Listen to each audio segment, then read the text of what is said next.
escolhe a questão que ele quer. E na hora que ele escolhe, ele passa para um professor de português. E o professor de português, ele vai ordenar a pergunta. Ele vai botar ponto, vírgula, interrogação, exclamação. Ele vai te impor o que quer na resposta. E esse cara aqui não facilitou para nós, não. Entendeu? Às vezes o assunto é um assunto tão simples, mas a pergunta foi tão bem elaborada que a gente se perde na resposta. Pronto, Manu, deu certo. Boa tarde, gente. A chefa tá aí vendo nós. Boa tarde, chefa. Chefa, tirar seu plantão aqui, chefa. Beijo, chefa. Hoje nós vamos, então, gente, continuar com a resolução das provas, tá? Hoje nós vamos fazer a 2021, da questão 67 e 85, e vamos começar pela 67, que já foi ponto para vocês, tá? Porque foi para uma questão anulada. Já começou no ponto. Já começou no ponto. Passou para a prova aí, Manu? Passou, né? Passou. Vamos lá, então 67 foi anulado, nós vamos aqui para 68, pessoal. Vamos lá, ó. Um recém-nascido de 15 dias é levado à primeira consulta de puericultura.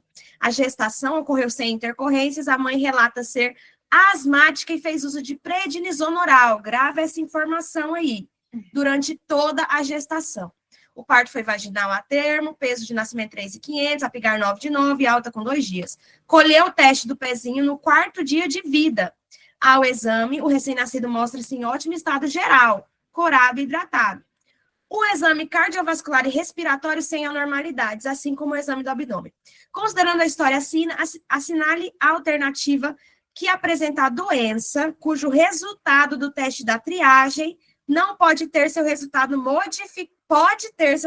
modificado pela condição clínica materna. Gente, ele já deu uma dica aqui. Qual é o exame, qual vai ser a doença que está lá no teste do pezinho, que vai ser alterado por causa da condição clínica materna. E qual que é a condição clínica materna aqui, pessoal? Vamos lá. Qual é a condição clínica materna? O que a mãe tem aqui? Ela tem uma asma, né? Perfeito. E o que ela fez o uso durante toda a gestação? Corticoide. Corticoide. E alguém sabe o que o corticoide pode fazer, pessoal? É uma deficiência. Corticoide. 17 hidróxido. Ele gera deficiência na produção de enzimas, né? E essas enzimas são as enzimas responsáveis por gerar esse problema de desenvolvimento na criança, tá? O uso do corticoide pela mãe. Cadê? Onde é que eu coloquei? Aqui. Deixa eu só ver para vocês. O uso do corticoide pela mãe vai fazer com que a criança já nasça com essa deficiência. Não é isso? Peraí, só um instante, pessoal, deixa eu confirmar. Gera problema de desenvolvimento, tá. A hiperplasia adrenal congênita, ela é um problema ele vai gerar problema no desenvolvimento sexual da criança, vai gerar virilização, né? Vai alterar a produção do cortisol e aldosterona. Então, justamente, ela não é ela que causa, tá, pessoal? Ela vai ser um fator de risco a mais para essa criança. Então, quando a criança está com quando a mãe usa o corticoide, vai aumentar a testosterona nesse bebê, vai aumentar o hormônio dele. Então, ele vai vir com um resultado que não condiz, tá, pessoal? Eu não achei aqui o papel que eu tinha feito uma anotação para poder falar para vocês exatamente. Mas vocês entendem aqui que não poderia ser as outras, porque, ó, deficiência de biotinidase seria lá pela 7ª semana de vida, a criança ia ter alopécia, né? Poderia ter distúrbio neurológico, crise epilética, microcefalia, e a gente pensaria numa deficiência de biotinidase.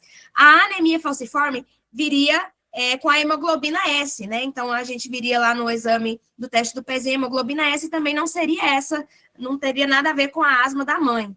E a fibrose cística teria muco espessado nos pulmões, tá, pessoal? Então, também não poderia ser a fibrose cística. Queria tanto ter achado o papelzinho que eu fiz aqui para vocês, que estava bem interessante, mas assim que eu achar, eu mando para vocês, tá? Mas o que causa essa hiperplasia adrenal congênita? Vai ser causas genéticas, tá? causas de enzima deficiente. Então, essas são algumas causas que vai essa criança futuramente ter problema no seu desenvolvimento sexual. Então, vai gerar virilização. Então, é porque a mãe tomou corticoide, em que aumentou os níveis ali de testosterona nesse bebê. Então, afeta o nível do cortisol, afeta da aldosterona, tá? Que é produzido pela suprarrenal. Então, essa foi a explicação que nós encontramos. E aí, vocês sabem, né? Teste do pezinho, a gente vai ter o 4 horas, que agora não é mais 3 horas, né? 4 horas, 2 festas e tô de boa. Que aí aqui entrou, né? Já tem um tempinho, a homocisteinúria, né? Que aqui não está escrito, mas a gente tem o a hiperplasia, a hemoglobinopatia e a homocisteinúria. Os demais não alterou, tá? Os demais a gente continua tendo também, tá? E olha só o que eu achei aqui, achei aqui, ó, era da Sociedade Brasileira de Pediatria.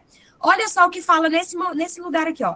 O diagnóstico laboratorial é confirmado se vier maior a 50, porém, em situações de uso materno de corticosteroide, no final da gestação, os valores de 17 hidroxiprogesterona na triagem podem ser menores, então vai alterar, tá? Aí, referente a isso, como a mãe usa corticoide, você pede também androgênios, você vai solicitar também androstenediona e testosterona, porque vão estar elevados também. Então, significa que foi isso que aconteceu, tá? O que ocasionou essa hiperplasia adrenal congênita. Deu para entender, pessoal? Era esse resumo aqui que eu não estava achando, eu esqueci que eu coloquei no slide.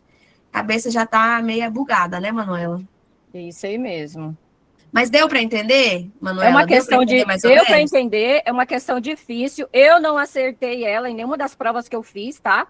Porque na época eu não tinha esse conhecimento, não estudava dessa forma, né? Mas hoje, vendo mais sobre o teste do pezinho, eu compreendo mais. Eu nem sabia dessas 4 horas, 2 festas. Mas depois eu fiquei sabendo e fiquei mais ligada.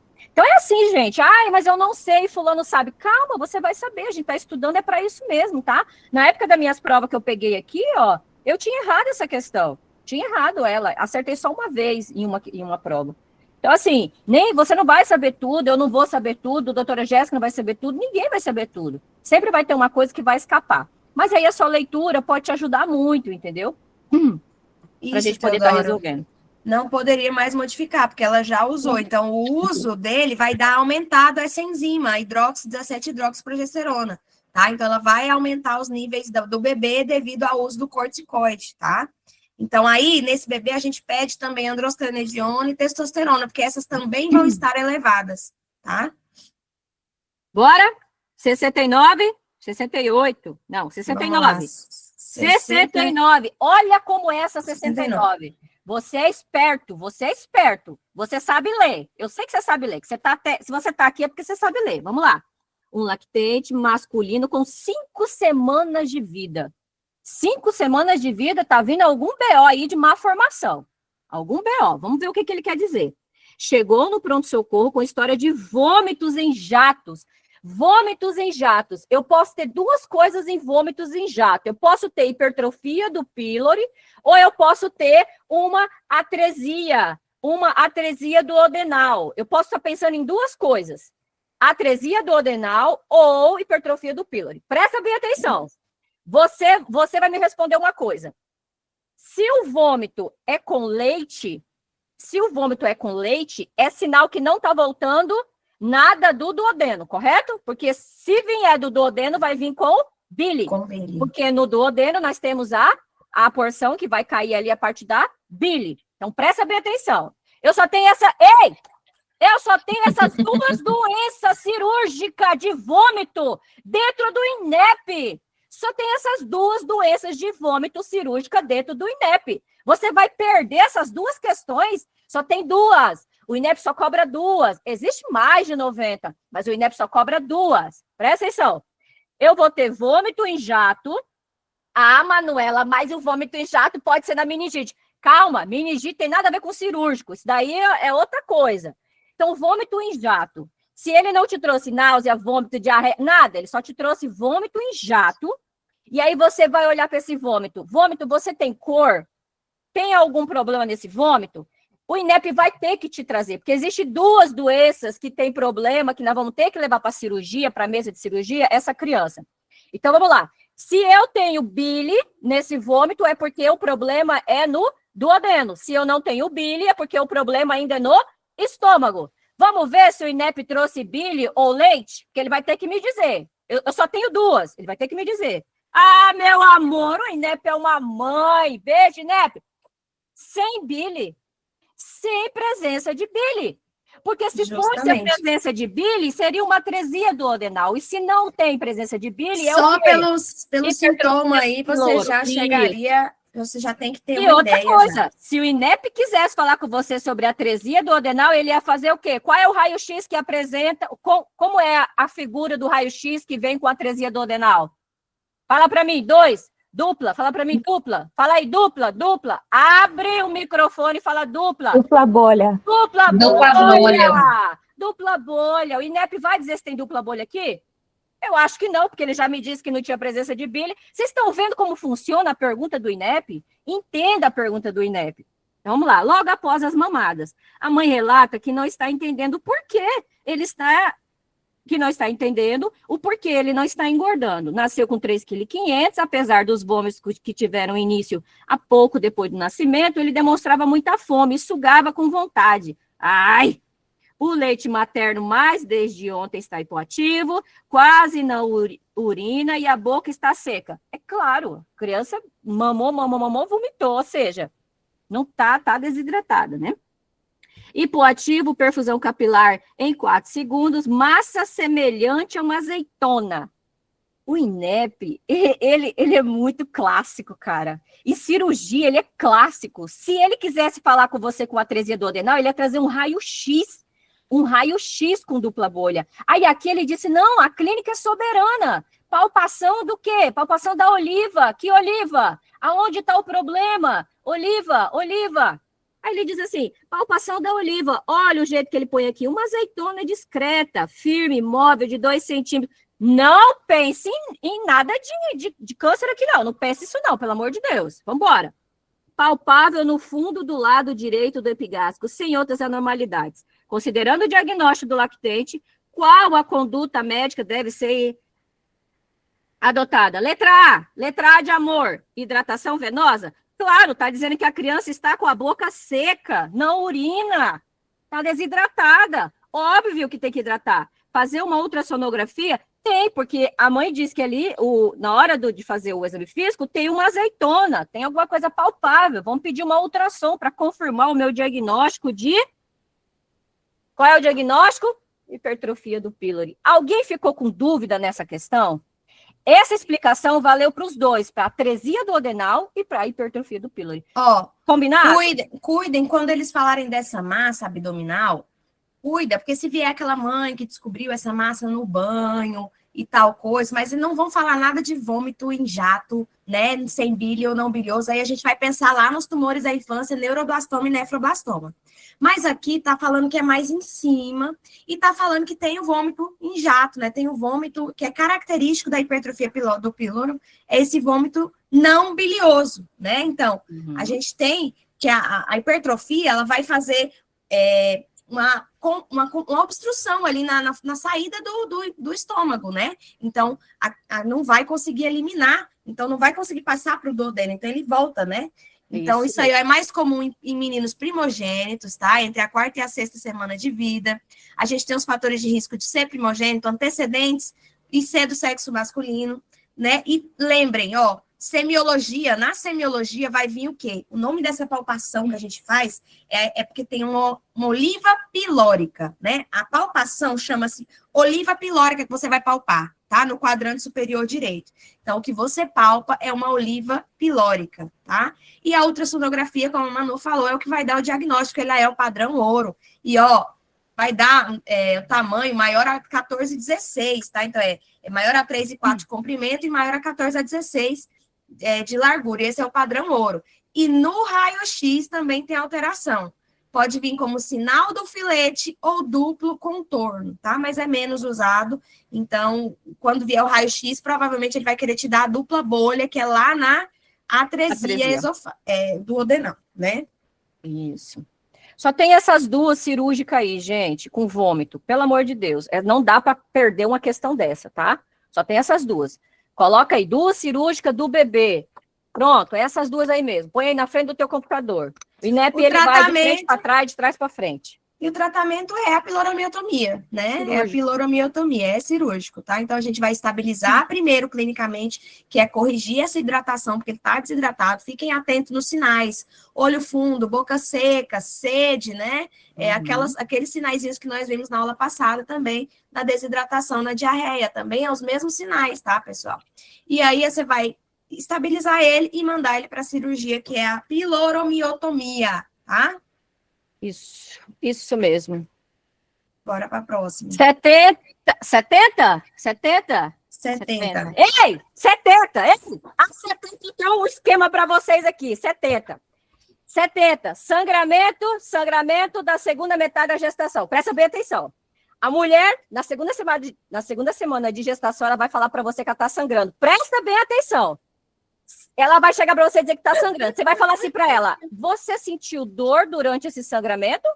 Se ela falar, não tive dor, doutor. Eu estava sentada lá na minha cama e aí, de repente, começou a sangrar. Isso é uma placenta prévia. Isso é uma placenta prévia. Agora, se ela falar, doutora, deu uma forte dor e comecei a sangrar. Isso é desprendimento prematuro de placenta. Leva isso para a sua vida, você vai acertar todas as questões de placenta prévia e desprendimento prematuro de placenta. Não tenho dúvidas disso, não tenho dúvida. Sangramento com dor na segunda metade da gestação, é isso. Leva que vai dar certo. Então, vamos lá. Ó. A mulher chegou ao pronto-socorro da maternidade com 34 anos de idade, uma gestante com 34 anos de idade, com queixa de sangramento vaginal abundante e dor intensa. É a segunda gestação, a primeira ocorreu há 3 anos e foi uma cesariana por DCP, desproporção cefalopélvica.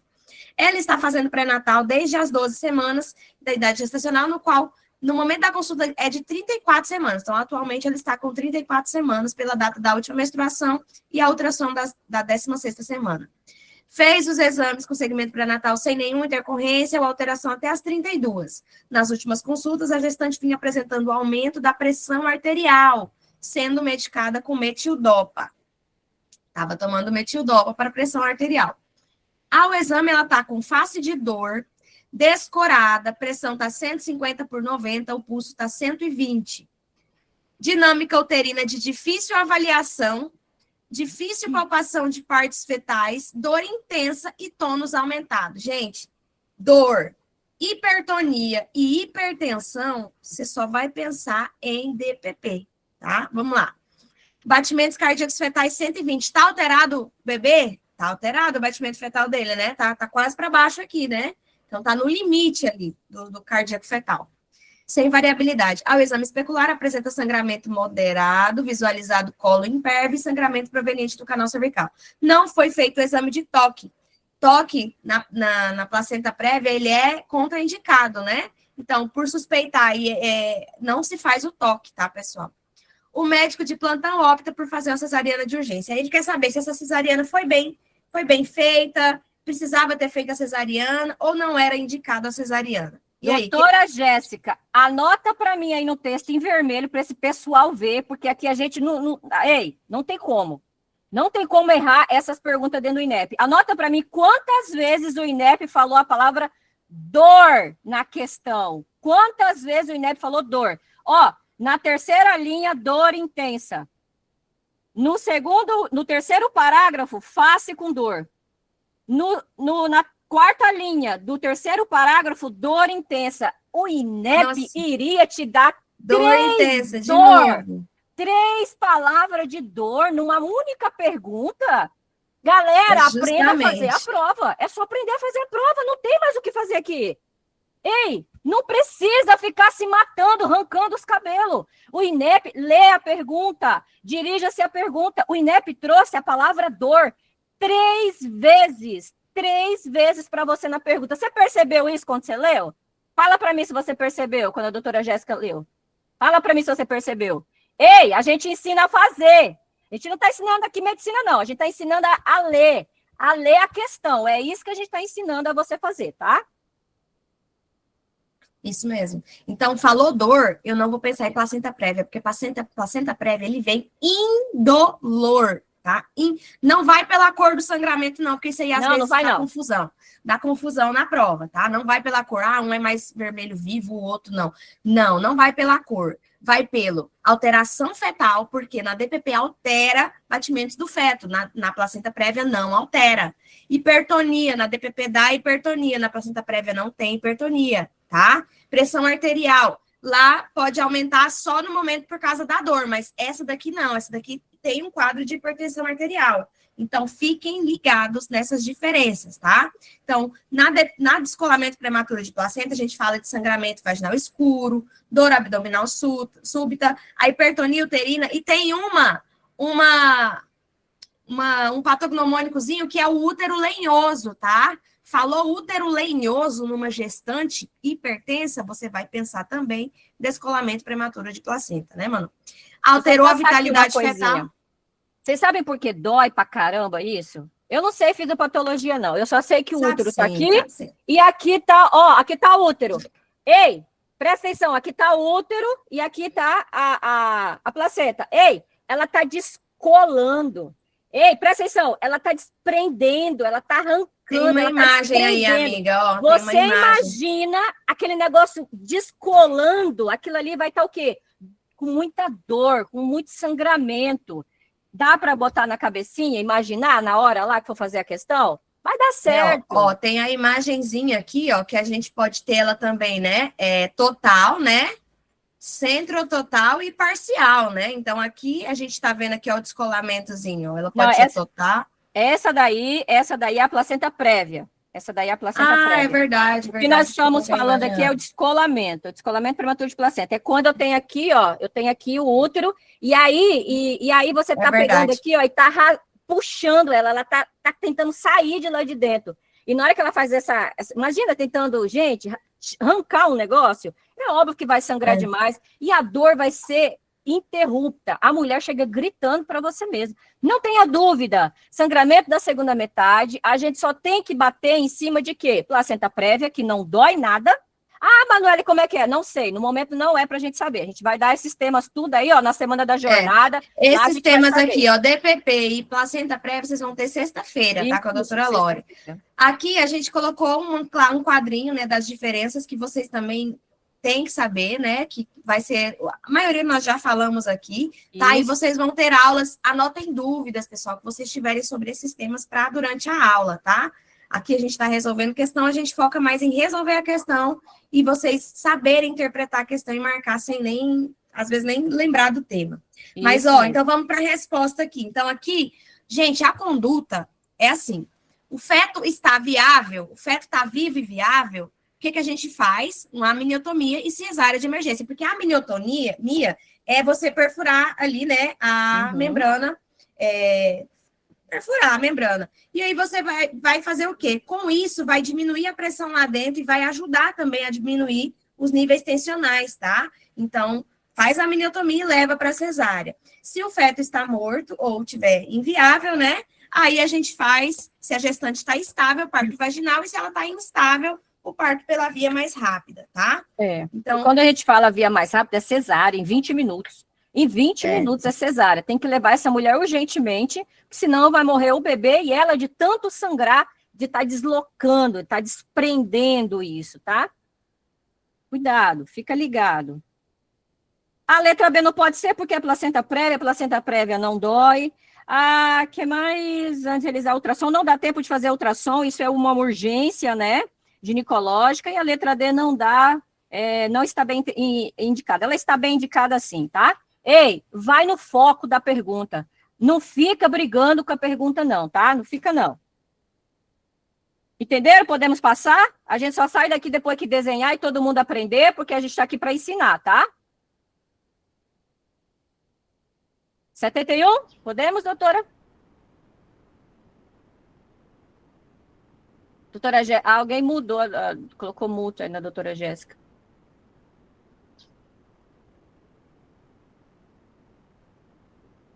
Tá mudo, doutora Jéssica. Tá lento, né? Fala comigo no WhatsApp. Tá, eu vou lendo aqui enquanto a doutora Jéssica consegue mudar ali, tá? Uma mulher de 30 anos de idade buscam orientação ginecológica quanto ao uso do método contraceptivo. Vai vendo, ó, o INEP já começando a bolar alguma coisa na tua cabeça. O motivo principal dela, da troca, ela quer o método contraceptivo. O motivo principal da troca é o sangramento irregular nos últimos 6 meses. Essa mulher está tendo um sangramento irregular. Qual é o nome disso dentro da ginecologia para nós? Fala para mim, escreve aí. Qual é o nome disso dentro da ginecologia? Fala para mim, escreve aí. Escreve aí, SUA, sangramento uterino anormal. Boa, Ingrid, a gente já tem que ter em mente do que já vai estar perguntando. Segue o INEP, segue o líder. E aí, a mulher não quer correr o risco de engravidar. Excelente, ela não quer engravidar porque ela já tem gesta 2, parto 2 e aborto 0. Ela nega qualquer comorbidade. O INEP já disse para você assim, nega comorbidades, porque ela pode usar, ele quer dizer, ela pode usar o Vioral, ela pode usar o Vioral. Não tem comorbidades, ela pode usar o Vioral. Se ela quiser, ela vai continuar usando. Tudo bem, INEP, eu já entendi que você quer dizer que ela tem que continuar com o Vioral, já entendi. Não precisa falar mais nada para mim, não. Já entendi. E aí, ela faz uso de 15 microgramas, né, de estinil estradiol e de 60 microgramas de gestodeno. Ok. Só que o problema aqui é que ela está usando muito pouco o quê? Pouca quantidade de quê? De estradiol. E quando você usa um número menor de estradiol, acontece os SPUT. SPUT são aqueles sangramentos que ocorrem em pequena quantidade, né? Ali por causas, né, do hormônio, e acaba o útero liberando um pouquinho de sangramento ali por um tempinho, e depois ele para mesmo. Aí o INEP diz o seguinte, diante do caso apresentado, o profissional de saúde deve, até então, quando fala de sangramento uterino anormal, eu quero que vocês prestem muita atenção, porque sangramento uterino anormal são quase 16 doenças. Então, fica ligado no que o INEP quer, porque ele pode te massacrar com 16 doenças em sangramento uterino anormal. Mas a gente já sabe como dividir isso na nossa cabeça. Na quarta-feira a gente vai estar dando exatamente esse tema na nossa jornada, tá? Para você. Manu, tá me ouvindo? Agora eu tô te ouvindo, doutora. Eu já voltei, tava aqui esperando você falar. Gente, então essa mulher, ela tem um sangramento irregular, né? Então, sangramento irregular, quando a gente introduz o anticoncepcional numa mulher, ele é normal nos primeiros 3 meses, né? Ela já tem o quê? 6 meses. Então, às vezes, é necessário, após esse período, aumentar a dose, tá? Para controlar. Então, se ela tá ali com anticoncepcional de 15 microgramas de etinilestradiol, a gente pode aumentar esse etinilestradiol, tá? Então, dá mais estrogênio, para poder esse estrogênio em dose maior vai impedir esse sangramento irregular. E aí, se não deu certo aí, ela passa para outro método, que poderia ser o trimestral na letra A. Mas primeira coisa vai ser aumentar, ó, a letra D, trocar composto por doses mais elevadas de estrogênio, porque o estrogênio é o componente que vai ajudar a regular esse sangramento, tá? Então, ali é a D primeiramente. Aí, se não deu certo, aí vai para o A trocar o método, aí pode ser outro método.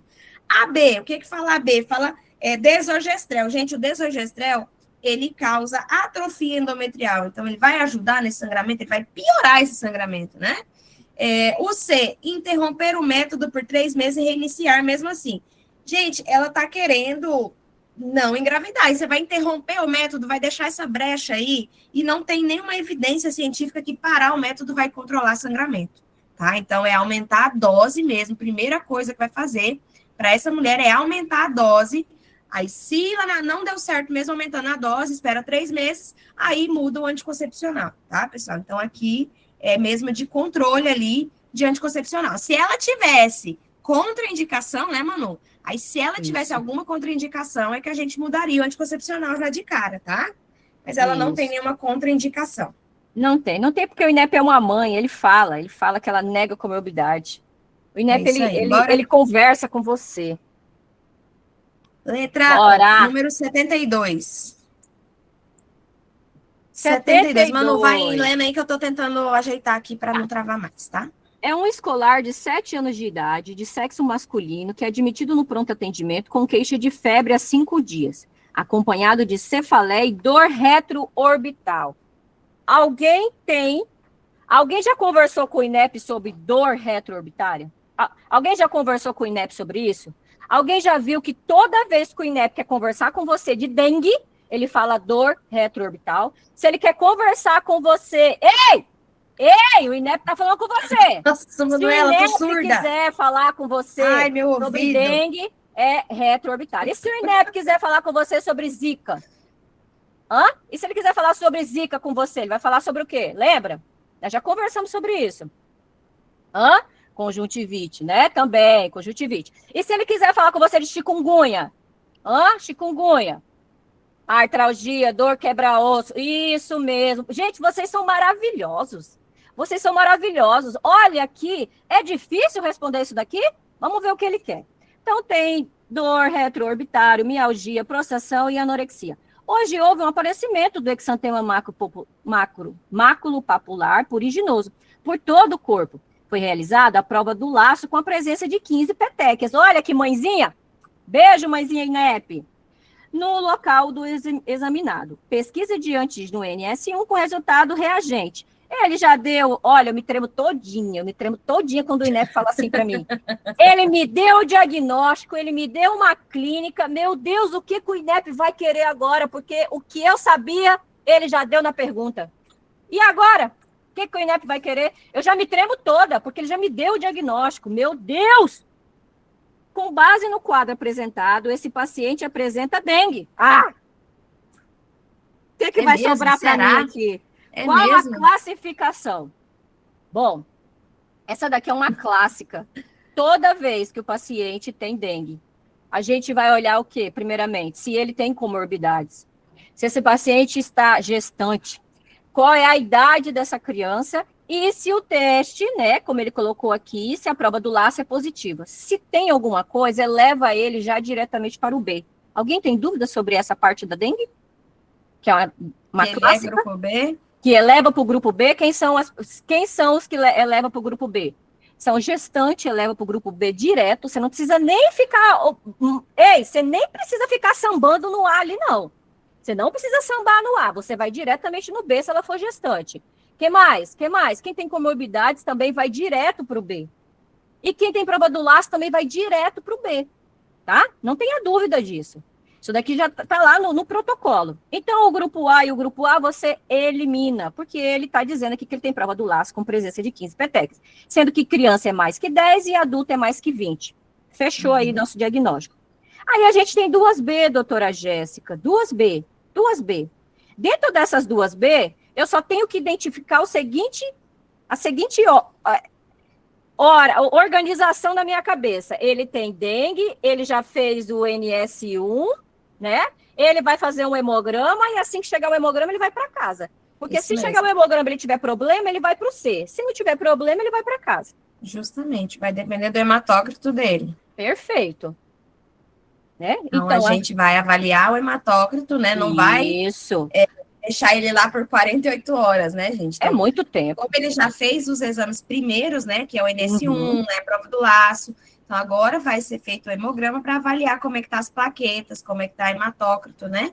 E aí ele vai ou ir para casa com o plano A, se ele tiver melhora, né? Ou ele vai passar para o plano C, né? Então, ali ele já vai estar hidratando ali via oral. Essa criança vai estar bebendo ali, né? Como você colocou aqui no... Isso. Ei, doutora Jéssica, eu te contar uma coisa. Quando eu li essa questão, a minha cabeça, ela não pensa não, ela capota. Vou te falar por que ela capota. Meu Deus, eu tenho que levar meu filho para a escola. Ei, como é que no posto de saúde que trabalha das 7 da manhã às 6 da tarde vai ficar 48 horas? O posto de saúde, o povo não vai embora, não? Ele não fecha as portas, não? Você vai deixar esse moleque sozinho lá dentro e vai embora amanhã, você volta para dar alto para ele? Não tem como, né, gente? Não tem como. Tem que levar meu filho, já volto.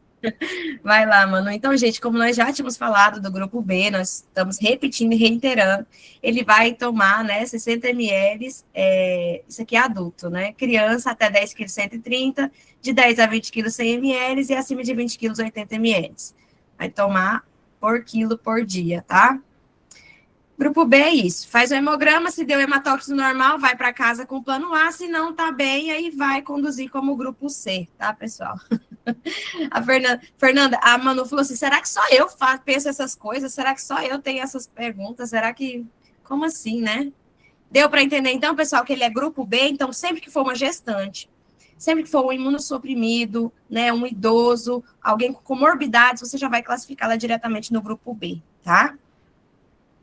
Vamos para a questão 73 aqui, que é preventiva. Vamos lá, preventivazinha.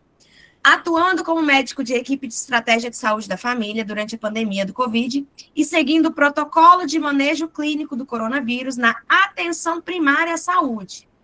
Grava aqui que é na APS. Publicado pelo Ministério de Saúde, adotou-se o Fast Track para síndrome gripal. Gente, poliglota, né? Se a Manu tivesse aqui, ela ia falar Fast Track. Fast Track para síndrome gripal, sendo este um método derivado de protocolo de triagem de emergências. Que raios é Fast Track, gente? Eu não sei o que é isso, meu Deus. E é na APS. Cuida, porque tem uma questão que fala na UPA. Aqui nós estamos falando na APS.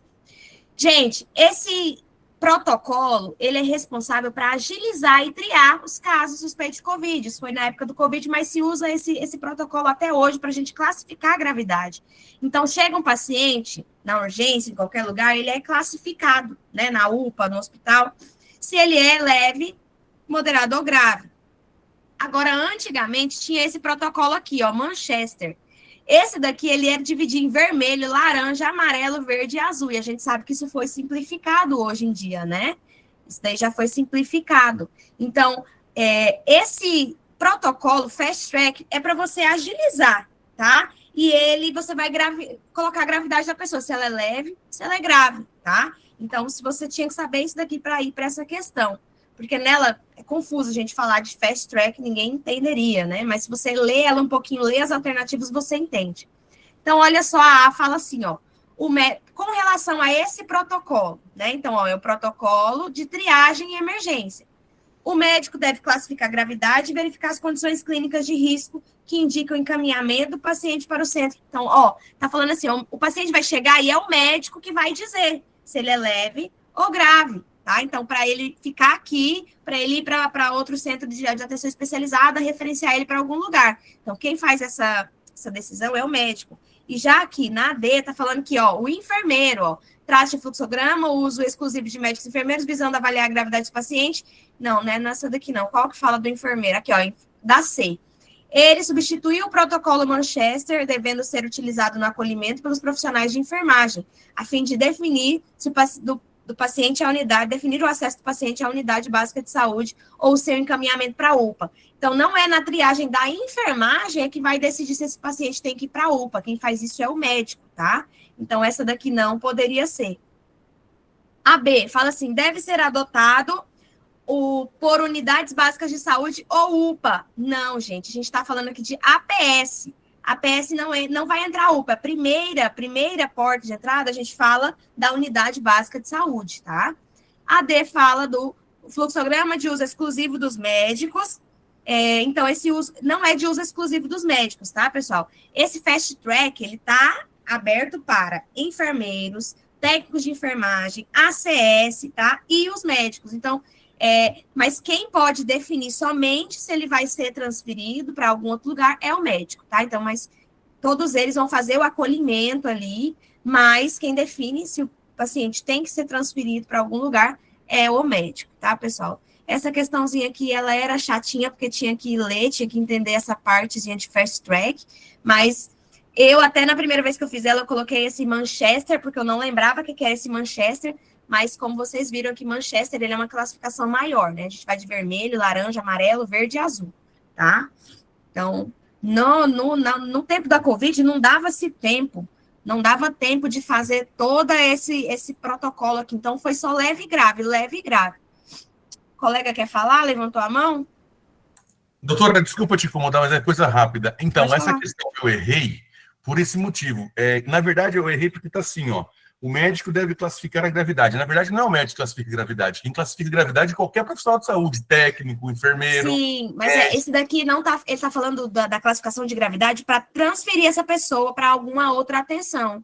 Ou seja, aí é só o médico. Agora, ali na entrada, na triagem, sim, o enfermeiro também classifica ele, se ele vai ser, mas muitas vezes, até erradamente, né? Só que o médico é o que tem para poder transferir esse paciente, mandar ele para um centro especializado. Foi essa a intenção, justamente aquela questão que a Manu fala da gente interpretar, né, do português, porque ali ele fala assim, ó, ele só falou com relação ao protocolo, né, aí a gente que tinha que interpretar as alternativas. O médico deve classificar a gravidade, né, em leve e grave, seria aqui, e verificar as condições clínicas de risco que indica se eu vou ter que manter esse cara aqui ou se eu tenho que mandar ele para algum outro lugar de especialidade, tá? Algum centro de referência. Deu para entender, colega? Eu também tinha errado ela na primeira vez que eu fiz, gente. Essa questão realmente foi meio chatinha de fazer, tá?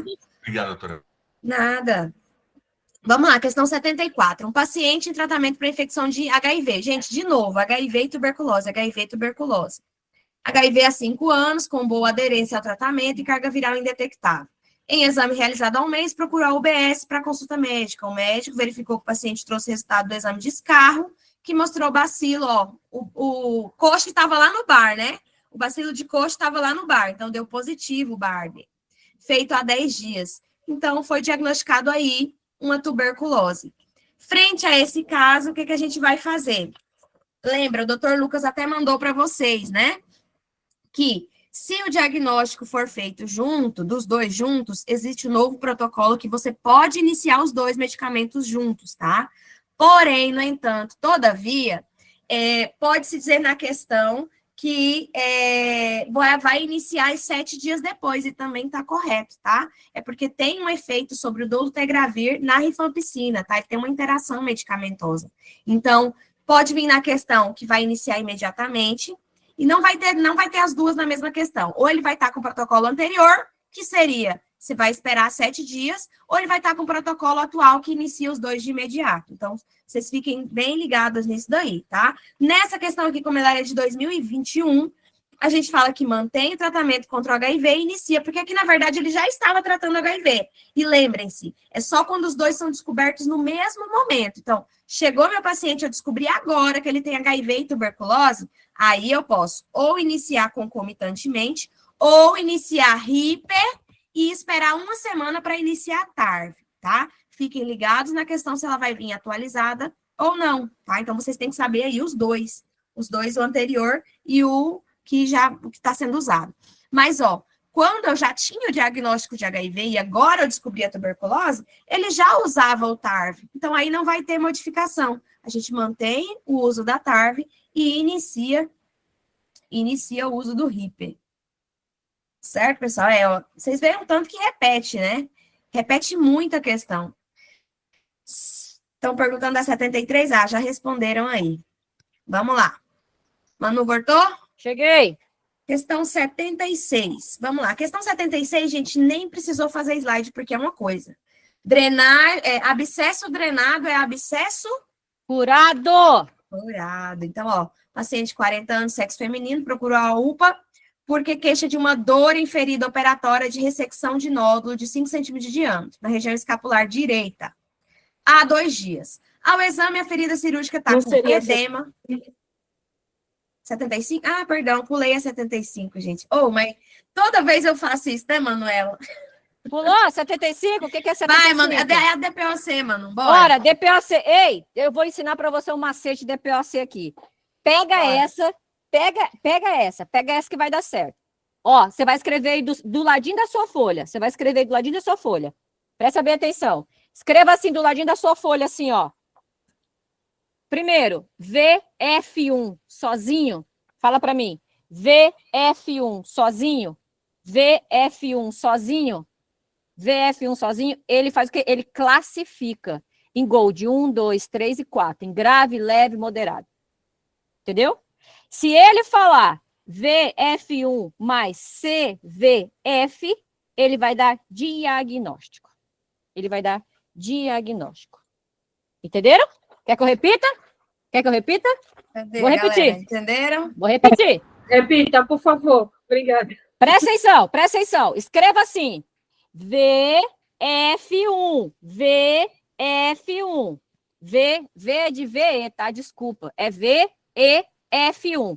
VEF1. Sozinho.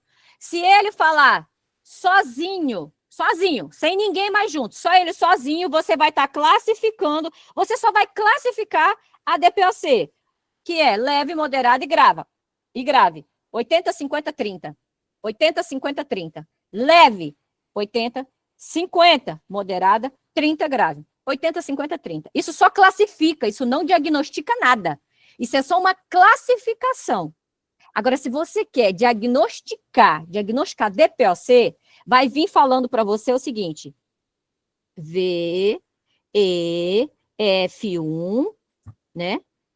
Mais Barra CV. C, V e F. C, V e F. C de cachorro, V de viado e F de, sei lá. Não posso falar esse palavrão. Não posso falar palavrão mais. Se você tiver isso em mente, você vai chegar na DPOC e vai dizer, cara, deixa eu diagnosticar você. Cadê? Tem que ter os dois juntos para me dizer que você é DPOC. Agora eu vou classificar. Tem que estar sozinho. Você tem que estar sozinho para mim te classificar.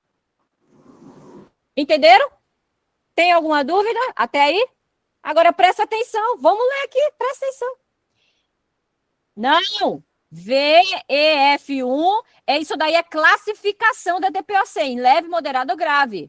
Tá errado aí quem está digitando. É classificação. Diagnóstico é quando ele... Eu falei errado. Não, tá certo. Eu que li aqui a metade, estava errado. Só faltou o E do VF. Isso, faltou o E. Tá certo. Isso mesmo. Tá, vamos lá. Um homem de 67 anos, tabagista, fuma 82 maços de cigarro por ano, retorna ao ambulatório com clínica médica para trazer o seu resultado do exame complementar que havia sido solicitado na sua última consulta. Ele havia se queixando de dispneia e tosse crônica produtiva. Velho, com tosse e dispneia, é DPOC. Isso é clássico. Tabagista, clássico. É clássico. O INEP só te deu mais uma colherzinha de chá aí, né? Reunindo os dados da anamnese, velho, tosse, dispneia, ele está dizendo isso, reunindo os dados da anamnese, né? E do exame físico, o médico atenderá e considerou mais provável um diagnóstico de doença pulmonar obstrutiva. Ele já deu que é DPOC, meu amor. Ai, que medo quando diagnostica. Nossa, já agora, na questão. O que será que ele vai pedir, né? Ele vai pedir o mundo para mim agora, porque eu só sabia diagnosticar e agora fudeu, vambora. Solicitado, entre outros os exames, a realizar uma espirometria. Claro, espirometria, aí você lembra, espirometria que vem escrito os dois juntos, o VF1 e o CVF, quer dizer que é para diagnóstico. E se vir sozinho, quer dizer que é só para classificar. Aí fez a espirometria. No resultado desse exame foram registrados os valores do volume da espirometria forçada no primeiro ou segundo, da capacidade vital e depois. Então, ele trouxe os dois juntos e disse que o valor dela não sei o que é isso aqui não, tá? Aí ele trouxe aí o valor. Aí ele pediu para você falar o seguinte. Esse é o volume expiratório médio, amiga. Esse VFF, volume expiratório médio. Eu não entendo muito dessas coisas, não. Eu só aprendi isso aqui na ASMA e deu certo em todas. Aí ele diz o seguinte, para confirmar a tal impressão diagnóstica, o resultado que deve ser esperado para a presença da sua espirometria quando ele falar dos dois valores juntos, o VF1 mais o CVF, ele tem que estar com o valor, né, inferior a 0,7. Aí tem um segundo macete. O valor tem que estar inferior a 0,7, só que não responde ao broncodilatador é DPOC. E se responde ao broncodilatador é asma, tá? Uhum. É assim que a gente faz o diagnóstico. E é por isso que a gente elimina Perfeito. a questão, elimina a B, porque Né? está falando que aumentou o VF, aumentou maior que 200, então significa que é um padrão reversível, tá? Então aqui, essa daqui, a B, seria reversível, e a gente sabe que o DPOC é irreversível a lesão, né? Dos broncos. Então aqui a gente já excluiria essa. Essa primeira, como eu falei para vocês, é o volume expiratório médio, não é ela que dá o diagnóstico, tá? Não é ela que dá o diagnóstico de asma. Então, a gente ficaria entre essas duas. E aí, 80%, a gente sabe que 80% é o quê? É leve, né? Então, o VF1 inferior a 80, e não é só o VF1, né? Ele sozinho não dá o diagnóstico, é que ele está pedindo o diagnóstico.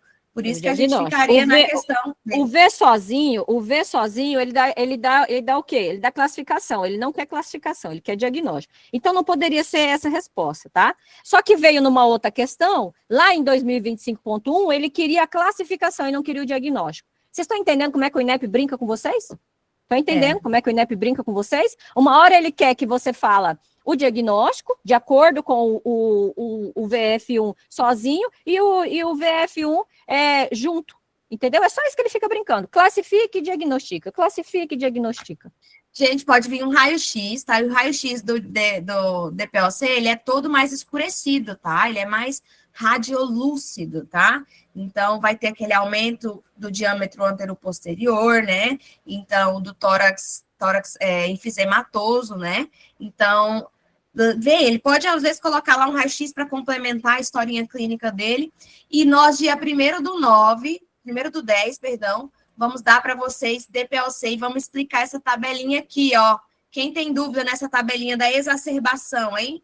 Quando não tem internação, quando tem até uma internação sem hospitalização e quando teve mais de 2.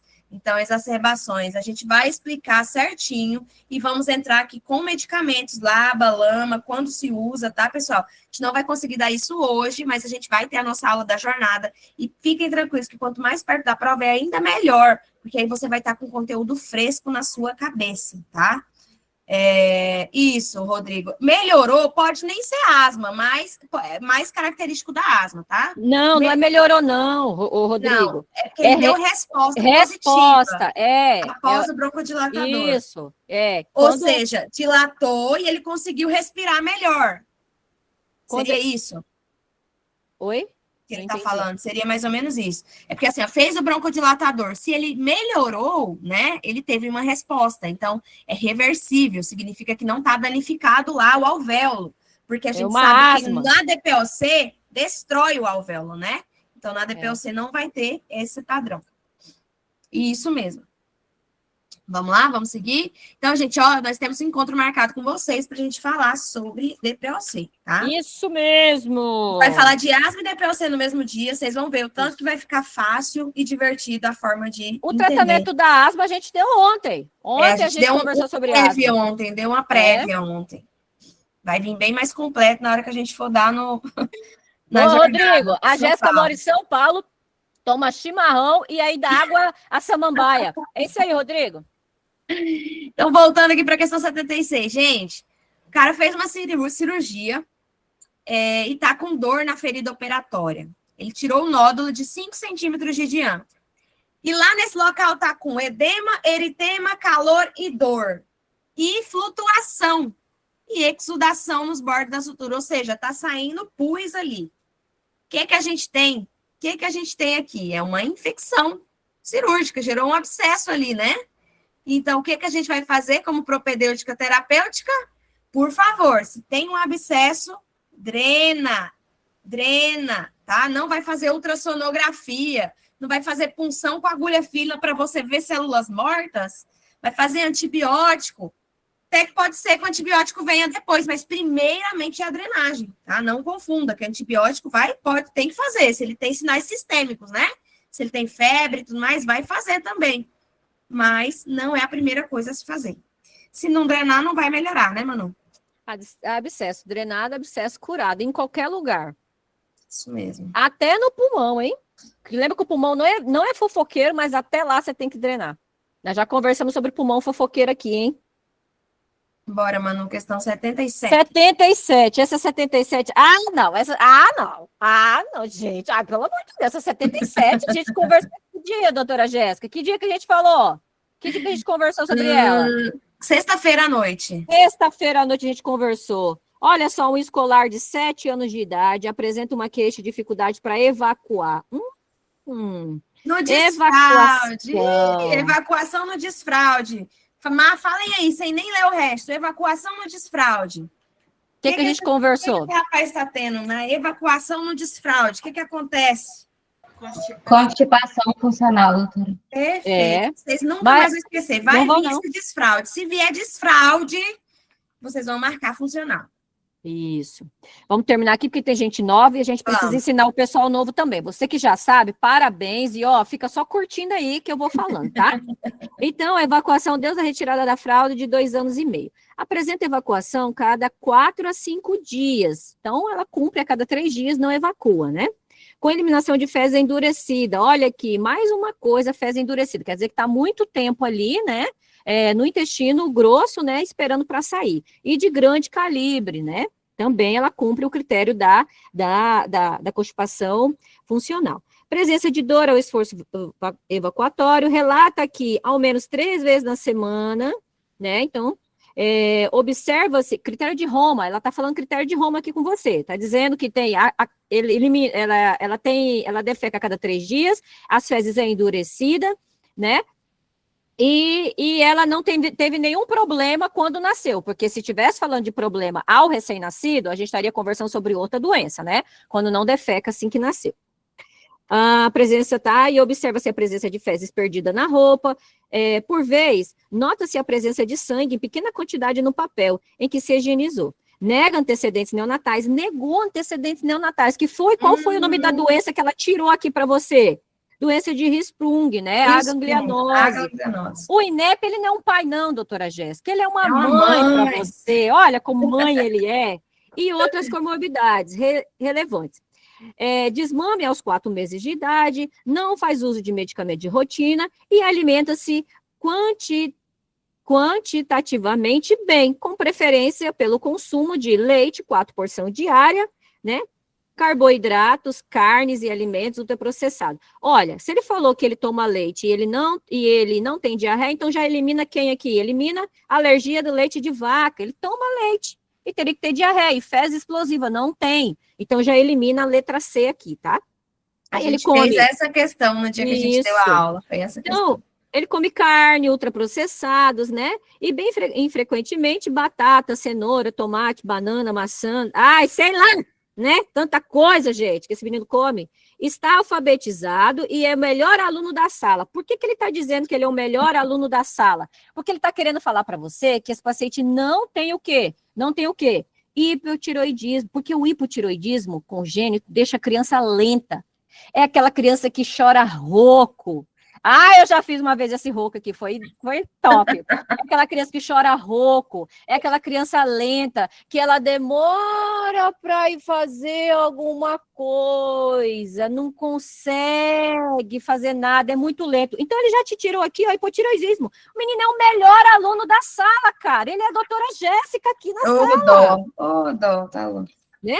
E nessa consulta, seu peso encontra-se no score, +2, +3. Esse menininho tá obeso, né? No máximo, né? Curvatura, apresenta fezes endurecidas palpável em fossa ilíaca esquerda em moderada quantidade. Ao exame clínico, não apresenta outra alteração. Considerando o caso descrito, assinale a alternativa que contém o diagnóstico mais provável e a conduta adequada. Qual é a resposta correta daqui? Fala para mim, vocês que já estão com a gente há muito tempo aqui. Os novatos, tudo bem. Gente, vamos lá. Quem não estava nas aulas anteriores. Quando vier falando de Hirschsprung, a ganglianose, né, mano, vai ter as fezes explosivas e vai ter o bebê com alterações no mecônio lá, vai ter antecedente neonatal. E aqui ele falou que sem antecedentes neonatal. O hipotiroidismo, ele teria os outros sinais que a Manu falou, letargia, ganho ponderal ruim, pele seca, bradicardia, né, Manu? Se a gente estivesse falando de alergia à proteína do leite, poderia vir, muco e sangue nas fezes, ia ter cólica, dor cólica, tá? Podia ter dermatite. Então, esse quadrinho aqui está diferenciando constipação funcional, da de Hirschsprung, do hipotireoidismo e da alergia à proteína do leite. Deem uma olhadinha nesse quadrinho, tá muito completo para vocês, tá? Então, a gente está falando aqui da funcional, ó. O menininho ali com dificuldade, ó. Após a introdução alimentar, geralmente na retirada das fraldas, sempre, a prova até hoje trouxe isso, tá? Evacuação infrequente, as fezes vão ser volumosas, endurecidas, né? Vai ter palpável na palpação, no exame físico, pode ter fissuras anais de tanto ele fazer essa força, né? E o diagnóstico é clínico, mais o critério de Roma, tá? Pode ter o critério de Roma. Não precisa de exames se não tem sinal de alarme, tá?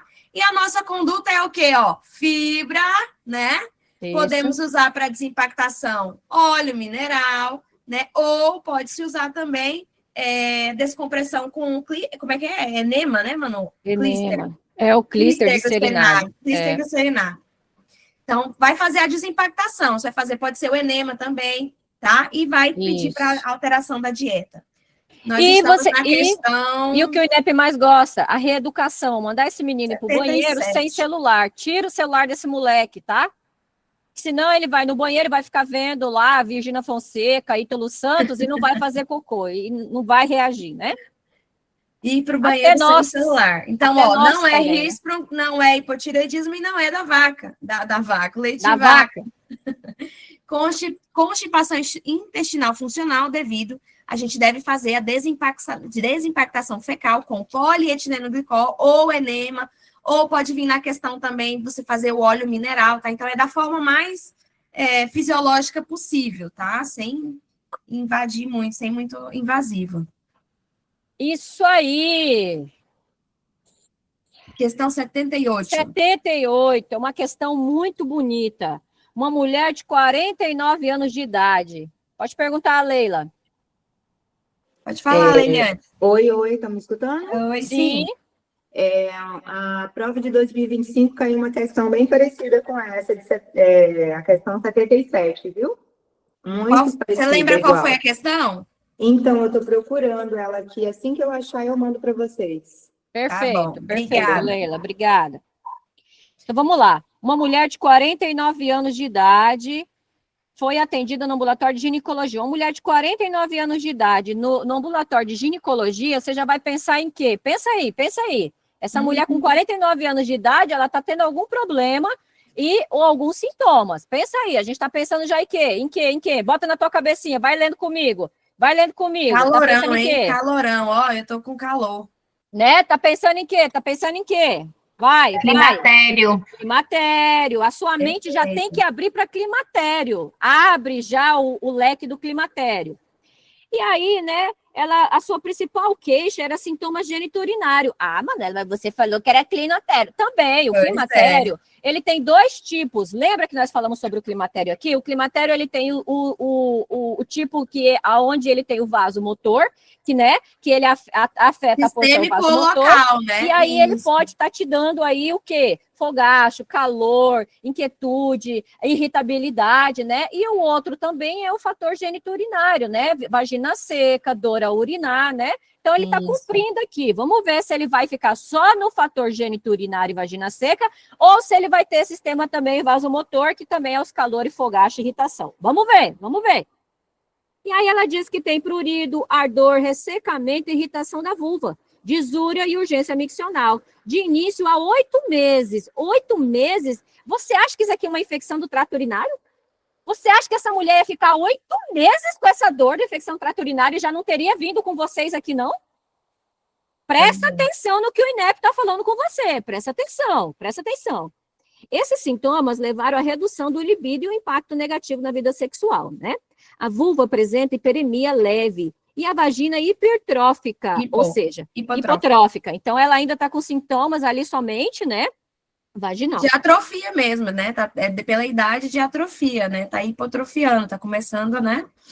Isso. O útero tinha tamanho normal, ao toque, com a sua mobilidade preservada e indolor. Gesta 3/3, parto normais. Nesse caso, o melhor esquema terapêutico para essa mulher é: Ei, a pergunta aqui que o INEP quis falar para você é: você sabe quais são os sintomas do climatério? Você sabe que existem sintomas vasomotor, que é onde a mulher tem fogacho, irritação, né? É aquele calorão. Olha, acho que a galera tá se deixando confundir, hein? Ou essa mulher só tem sistema, ou essa mulher só tá com o sistema urinário ali prejudicado e vagina seca. O INEP trouxe os dois sintomas aqui associados? Fala para mim. Não trouxe. Conversa com o INEP. Não confunda, tá, pessoal? Não confundam. Se tem sintoma sistêmico, calorões, né, fogachos, outros sintomas, aí a gente pensa no estradiol, tá? Via transdérmica. Mas se ela tem somente sintomas geniturinários, só tá ali ressecado e tal, a gente dá somente a terapia local, tá? Somente vai fazer a terapia no local. Não precisa ser sistêmico, porque ela não tem sintomas sistêmicos ainda, tá? Isso. E o que você vai passar aqui para ela de terapia local é o estriol, tá? Estriol via vaginal. O que o colega quer perguntar? Neno, pode falar? Doutora, só uma pergunta. Eu acredito que teve uma questão nessa que eu fiz, que estava pedindo para fazer a terapia combinada, né? Isso. Eu queria entender, a combinada seria, por que eu deveria dar progesterona no caso do climatério? No climatério não, né? Da menopausa, né? Se usa os dois, a progesterona é para proteção do endométrio contra o câncer, né? Câncer endometrial. Quando a mulher é esterectomizada, Aí não precisa da progesterona, ela toma somente o estradiol, certo? Quando ela está no climatério. Agora, se ela tem o útero dela ainda, ela usa o combinado, porque aí ela já tem as duas funções. Tem a do estrogênio, que é para fazer lá ajudar ela no metabolismo fosfocálcico e tudo aquilo que a mulher começa a perder. E tem a progesterona, que vai ajudar a proteger ali aquele endométrio, tá? De possíveis lesões cancerígenas, tá? Então, é por isso que ela usa o combinado, tá? O combinado quando ela tem útero e não tem contraindicação. Ela também não pode ter contraindicação. Ser hipertensa, né? Não pode ter enxaqueca com áurea, ela não pode ter tido TBP. Então, tudo isso é contraindicação para o combinado. Tá? Então, vamos prestar bastante atenção. Sobre climatério, e nós também vamos dar essa aula quarta-feira agora, tá, pessoal? Quarta-feira à noite não, 1h30 da tarde, nós vamos dar.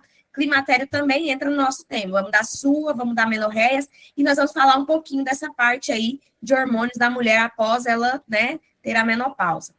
Mas espero que tenha dado para entender. Obrigado, doutora. Por Maravilha. nada. Vamos, Manu, 79. Bora. 79. É uma mulher de 38 anos de idade, é admitida na enfermaria enfermaria de cardiologia do hospital de alta complexidade, em uma função do quadro de dispneia progressiva, ortopneia e dispneia paroxística noturna. Segundo a paciente, ela informa que seus sintomas anteriores iniciaram há cerca de um ano, tendo progredido ao longo do período, procurou uma assistência médica em alguma ocasião, sendo finalmente internada para realizar os exames complementares e definição do seu diagnóstico. Ponto. Ó, o INEP botou um ponto aqui, hein?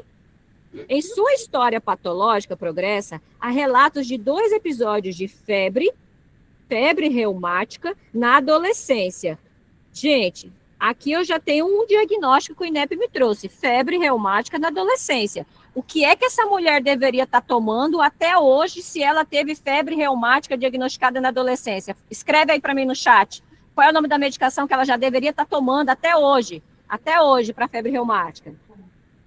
Num dos quais foi detectado um sopro no coração. Ela fez uso de penicilina benzatínica. Olha aqui, ó, tá escrevendo. O que vocês estão escrevendo aqui, o INEP escreveu aqui, ó. Porque você está pensando igual o INEP. Fez o uso de penicilina benzatínica de forma mensal, mas irregularmente ela parou o tratamento. Quando você não tem febre reumática, quando você tem febre reumática, você não fica tomando penicilina benzatínica intramuscular 1.200.000. Até quantos anos? Se tem problema cardíaco, até 40. Se não tem problema, até 21. Só que ela parou de tomar. Ou seja, Ela foi rebelde. Ela foi rebelde. E aí, quando ela foi rebelde, agora a febre reumática desceu para o coração. Vamos ver. Até os 18 anos. Ela nem cumpriu até os 21. Tudo bem, vamos lá. Agora ela vai ter consequências. Nega outro dado relevante na anamnese. Ao exame físico, a paciente está em bom estado geral, em atitude ortopneica. Não há febre, pressão arterial de 120/70, frequência cardíaca 87, né? E o ritmo cardíaco é regular. Irregular, amiga. Irregular? Ah, tá. É uma Irregular em 2 tempos, com uma bulha hiperfonética e presença de sopro diastólico 2/6. Em ponta. Melhor audível em semidecúbito lateral esquerdo. Um ruído protodiastólico curto em alta frequência e também auscultado no foco mitral. Até aqui eu só sei o foco mitral. Juro para vocês, cardiologia eu não sou muito boa não, mas vamos lá. Mas não se observa reforço de ruflar diastólico. A anicardiosfigmia, não é detectado turgência jugular, 45 graus, estertores crepitantes finos, são auscultados em base. Não é detectado turgência jugular a 45 graus. Estertores crepitantes finos são auscultados em base. Não há congestão hepática e nem edema em membros inferiores. O exame complementares iniciais, incluindo o VHS, revelam-se normais, sendo pesquisa de aslo orofaringe negativo. Então já exclui a letra C, né? Para Streptococcus piógeno, a pior bactéria do mundo, piógeno.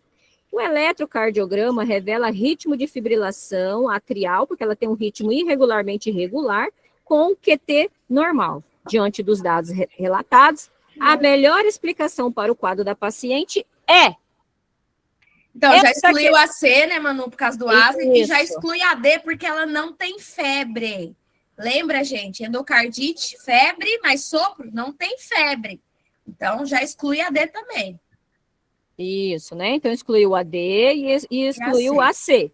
Agora ficou insuficiência da válvula aórtica e estenose. Se é insuficiente, ela não abre. Lembra? Se é insuficiente, ela não abre. E se não abre, ela vai ter o quê? Congestão. E se tem congestão, vai ter o quê? Turgência jugular. Ela não tem turgência jugular, então não pode ser a A. Qual sobrou? Qual sobrou? Qual sobrou? Qual sobrou aqui? Estenose mitral reumática. Maíra, quer Manuela. perguntar alguma coisa? Alguém Mas tá eu não mandando- sei de coração, nem eu. Mas é por exclusão, porque a gente lê, a gente quer entender. Pode perguntar, quem tiver dúvidas. Levantou a mão, pessoal? Quer perguntar? Só uma colocação aqui. Eu aprendi assim, eu achei mais fácil. Quando eu tenho aqui foco mitral, quando eu escuto um sopro no foco mitral, eu já relaciono com a válvula mitral. Uhum. Quando é uma ausculta de sopro no foco aórtico, eu relaciono com o aórtico, entendeu? Aí eu Uhum. quis fazer essa relação porque eu achei que foi mais fácil. Bem legal. Bom Perfeito, aportado aí. gostei. Ótimo. Gostei. Galera, Gostei, quem gostei, quiser gostei. aportar, sempre que quiser, a gente está aqui para compartilhar. E a gente Isso. gosta de ouvir vocês também, tá? Mais alguém levantou a mão? Eu acho depois da Maíra. Mais alguém levantou a mão?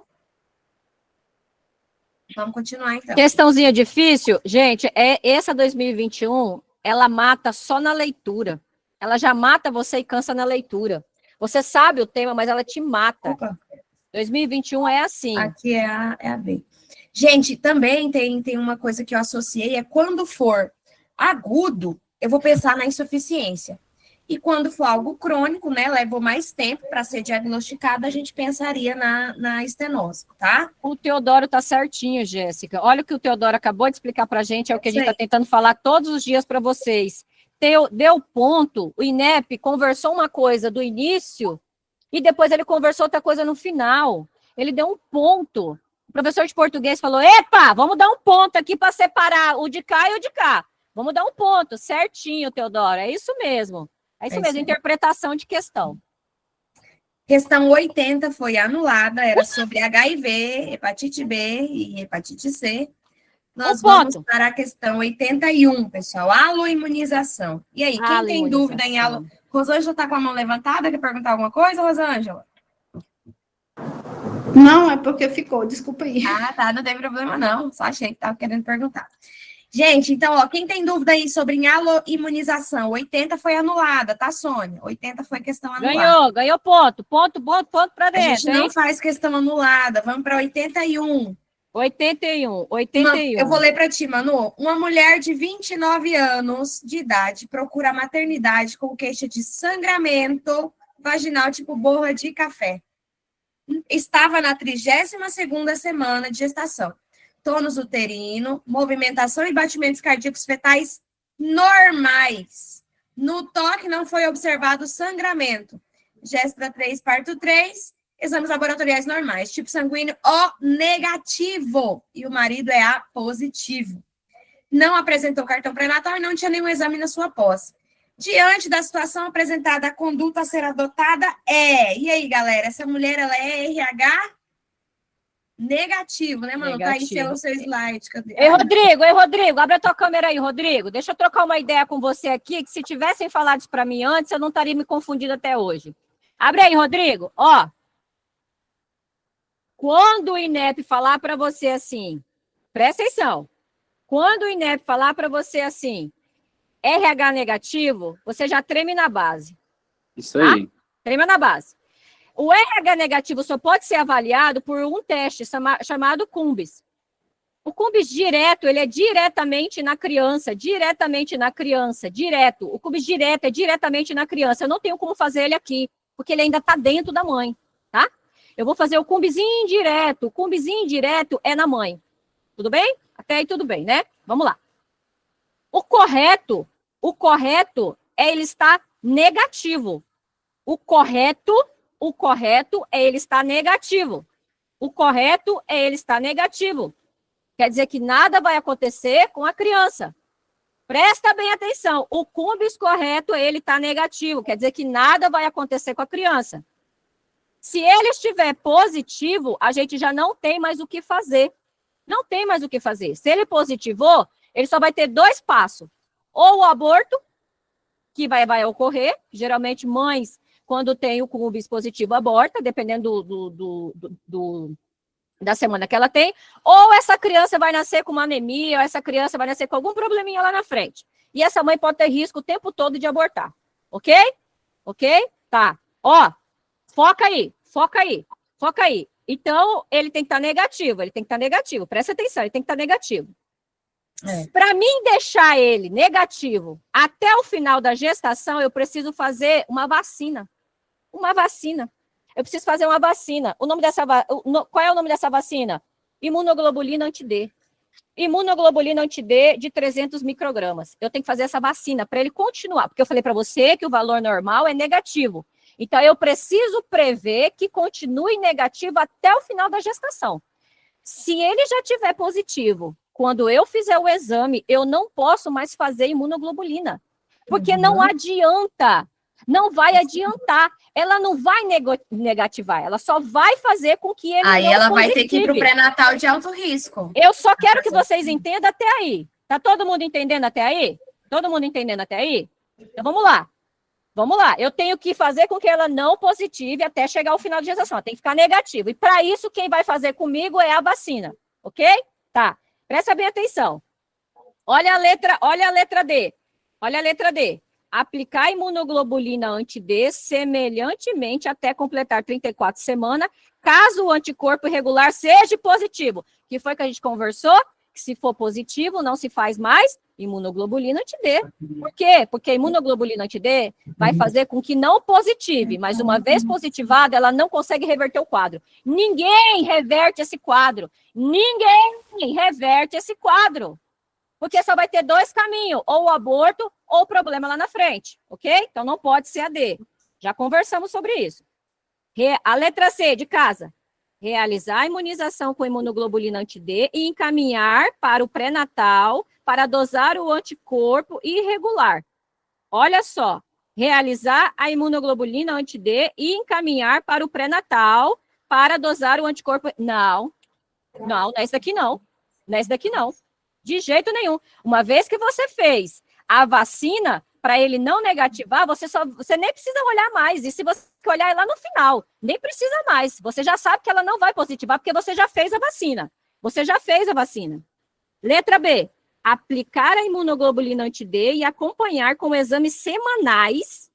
Não, você já aplicou, está negativo, não precisa fazer isso, não. Se você isso aplicar, seria se ela sinal, tivesse... ela está negativa, ela não vai positivar. Uma vez que você fez a vacina, ela não vai positivar, não. Não se preocupe, não. É impossível isso acontecer, tá? É impossível. Vamos lá. Letra A. Solicitar a dosagem do anticorpo irregular. Tudo bem, ele está perguntando lá. Ela é o quê? Qual é o cumbis? Está positivo ou está negativo? E caso seja negativo, aplicar a imunoglobulina anti-D para ela não positivar futuramente. Isso. Alguém Então, tem só vai alguma dúvida? aplicar se vier negativo, né? Então, por isso Isso que a B mesmo. está errada também. Já está falando que vai direto aplicar sem nem saber se o cumbis é direto ou indireto. Então, primeira coisa que vai fazer é solicitar a dosagem, né, do cumbis. E se for negativo, aplicar anti-D. Gente, lembra, o cumbis indireto é da mãe e da criança é o direto, tá? Lembra isso daí me confundia bastante nessa época. Indireto, a gente está falando da mãe. Aprenderam? A gente faz do bebê. Aprenderam. É Anticorpos macete. irregulares pode ser o cumbis direto ou indireto. Aí, se for indireto é da mãe, se for direto é do bebê. Deu Isso pra aqui é entender? macete. Quando a criança nascer, a gente vai pedir o cumbis diretamente. E se essa 36ª criança semana. tiver positiva, a gente faz aí depois para imunizar essa mãe. Mas só se for a primeira gestação dela. E Porque o Paulo depois nem falou, precisa mais. É na 36ª semana mesmo, Paulo. A partir da 36ª semana que faz, né, Manu? Então, ó, olha, tem um quadrinho bem legal e esse slide, assim que acabar a aula, eu vou mandar para vocês lá, ó. A mãe é RH negativo, beleza? Porque eu só vou ter cuidado com a imunização na mãe que é RH negativa, que pode ter um bebê RH positivo, né? Então, ó, a mãe é positiva e deu cumbis negativo, o que eu vou fazer? Não tenho risco de autoimunização, vai fazer o pré-natal de rotina, porque a mãe é positiva e o cumbis não deu negativo, né? Então, aqui o problema é aqui, ó. A mãe é RH negativa e o cumbis deu negativo, eu vou cuidar para essa mulher não ter. Então, a gente vai fazer o acompanhamento e vai fazer a imunoglobulina, certo? Agora, se ela é RH negativa e o cumbis deu positivo, essa mulher já está imunizada e eu não posso mais aplicar a imunoglobulina nela, eu só vou fazer um acompanhamento pré-natal de alto risco. Deu para entender, pessoal? Tá. RH negativo da mãe, aí o cumbis é direto da criança negativo. Não, aqui não tem criança indireto, ainda. Só estamos falando indireto, tudo indireto aqui, tá? Aqui nós não temos criança. Criança não nasceu ainda. Criança não nasceu ainda, tá? Aqui é Doutora, indireto. então, eu tenho que pensar assim, o cumbis direto, eu vou esperar o bebê nascer. Só depois que o bebê nascer. Isso, só depois que o bebê nascer. Sei lá, aquela área lá de Kramer. Justamente, aí tira o sangue dele para fazer. Isso mesmo. Tá. Aí, no caso, se ela for RH negativo, eu faço a vacina, eu não tenho que acompanhar mais ela mensalmente? Mando bala até o final? Ou não, tem que acompanhar. Presta bem atenção. O problema aqui, a mãe é negativa, ela ocasionou um problema. A gente só vai ter o segundo problema se positivar. Mas se tiver negativo, você faz a vacina e aí depois você faz o cumbis só lá na frente, não precisa ficar 36 acompanhando. semanas, você vai Uma vez que você ali, fez a vacina, ele não vai mais positivar. Cumbis negativo é normal, ele tem que estar negativo em todas as mulheres, é normal ele estar negativo. Isso é normal. O problema é quando ele positiva. Então, como é normal negativar, a gente tem que manter ele negativo. Aí é que faz a vacina. Mas se ele positivou, eu não tenho mais o que fazer. Eu só tenho que acompanhar e esperar ver o que vai acontecer. Desculpa, vou finalizar minha dúvida. Aí, a semana que eu faço esse exame, é 36 semanas que eu tenho que fazer esse cumbis? Não, no início você já faz. 36 é a administração da imunoglobulina anti-D. No início você já faz. Não tem os testes da gestante? Você não pede o cumbis e o RH? Lá você já faz e já vai saber se ela é negativa e se ela é negativa e se ainda ele está o cumbis negativado. Maravilha, obrigado. E depois de um tempo você faz de novo. Mas ele não vai positivar se ela não tiver problema nenhum, entendeu? Manu. Oi, meu amor. Doutora Manu, só uma pergunta em relação ao que você acabou de explicar. Se ela imunizou, nas próximas gestações, como serão? Aí sim, é a primeira gestação dela? Sim. É a primeira gestação dela, ela não vai imunizar. A primeira gestação dela não vai ocorrer nada. Entendeu? Você vai fazer a vacina só para a depois. próxima gestação. Isso, para a próxima gestação. Essa imunização vai servir para a próxima gestação. Isso, para a próxima. A primeira vai sair, você vai fazer o cumbis do bebê. Na hora que sair o bebê, e se ele der lá o positivo, você vai já dar a vacina para ela depois do parto. E depois disso, o correto é ela nunca mais positivar, entendeu? Seria o correto. Mas se caso a mãe não fez assim que nasceu o primeiro bebê, o segundo bebê pode sofrer por isso, tá? Tá bom. Obrigada. Eu só quero que vocês entendam que RH negativo, o cumbis tem que estar negativo. A imunoglobulina, tem que estar negativo igual o RH negativo. Manu, a vacina faz a hora que descobrir, né? A injeção da imunoglobulina anti-D. É assim que descobriu o que tem. Do quê? Não precisa da idade gestacional, não interfere, né?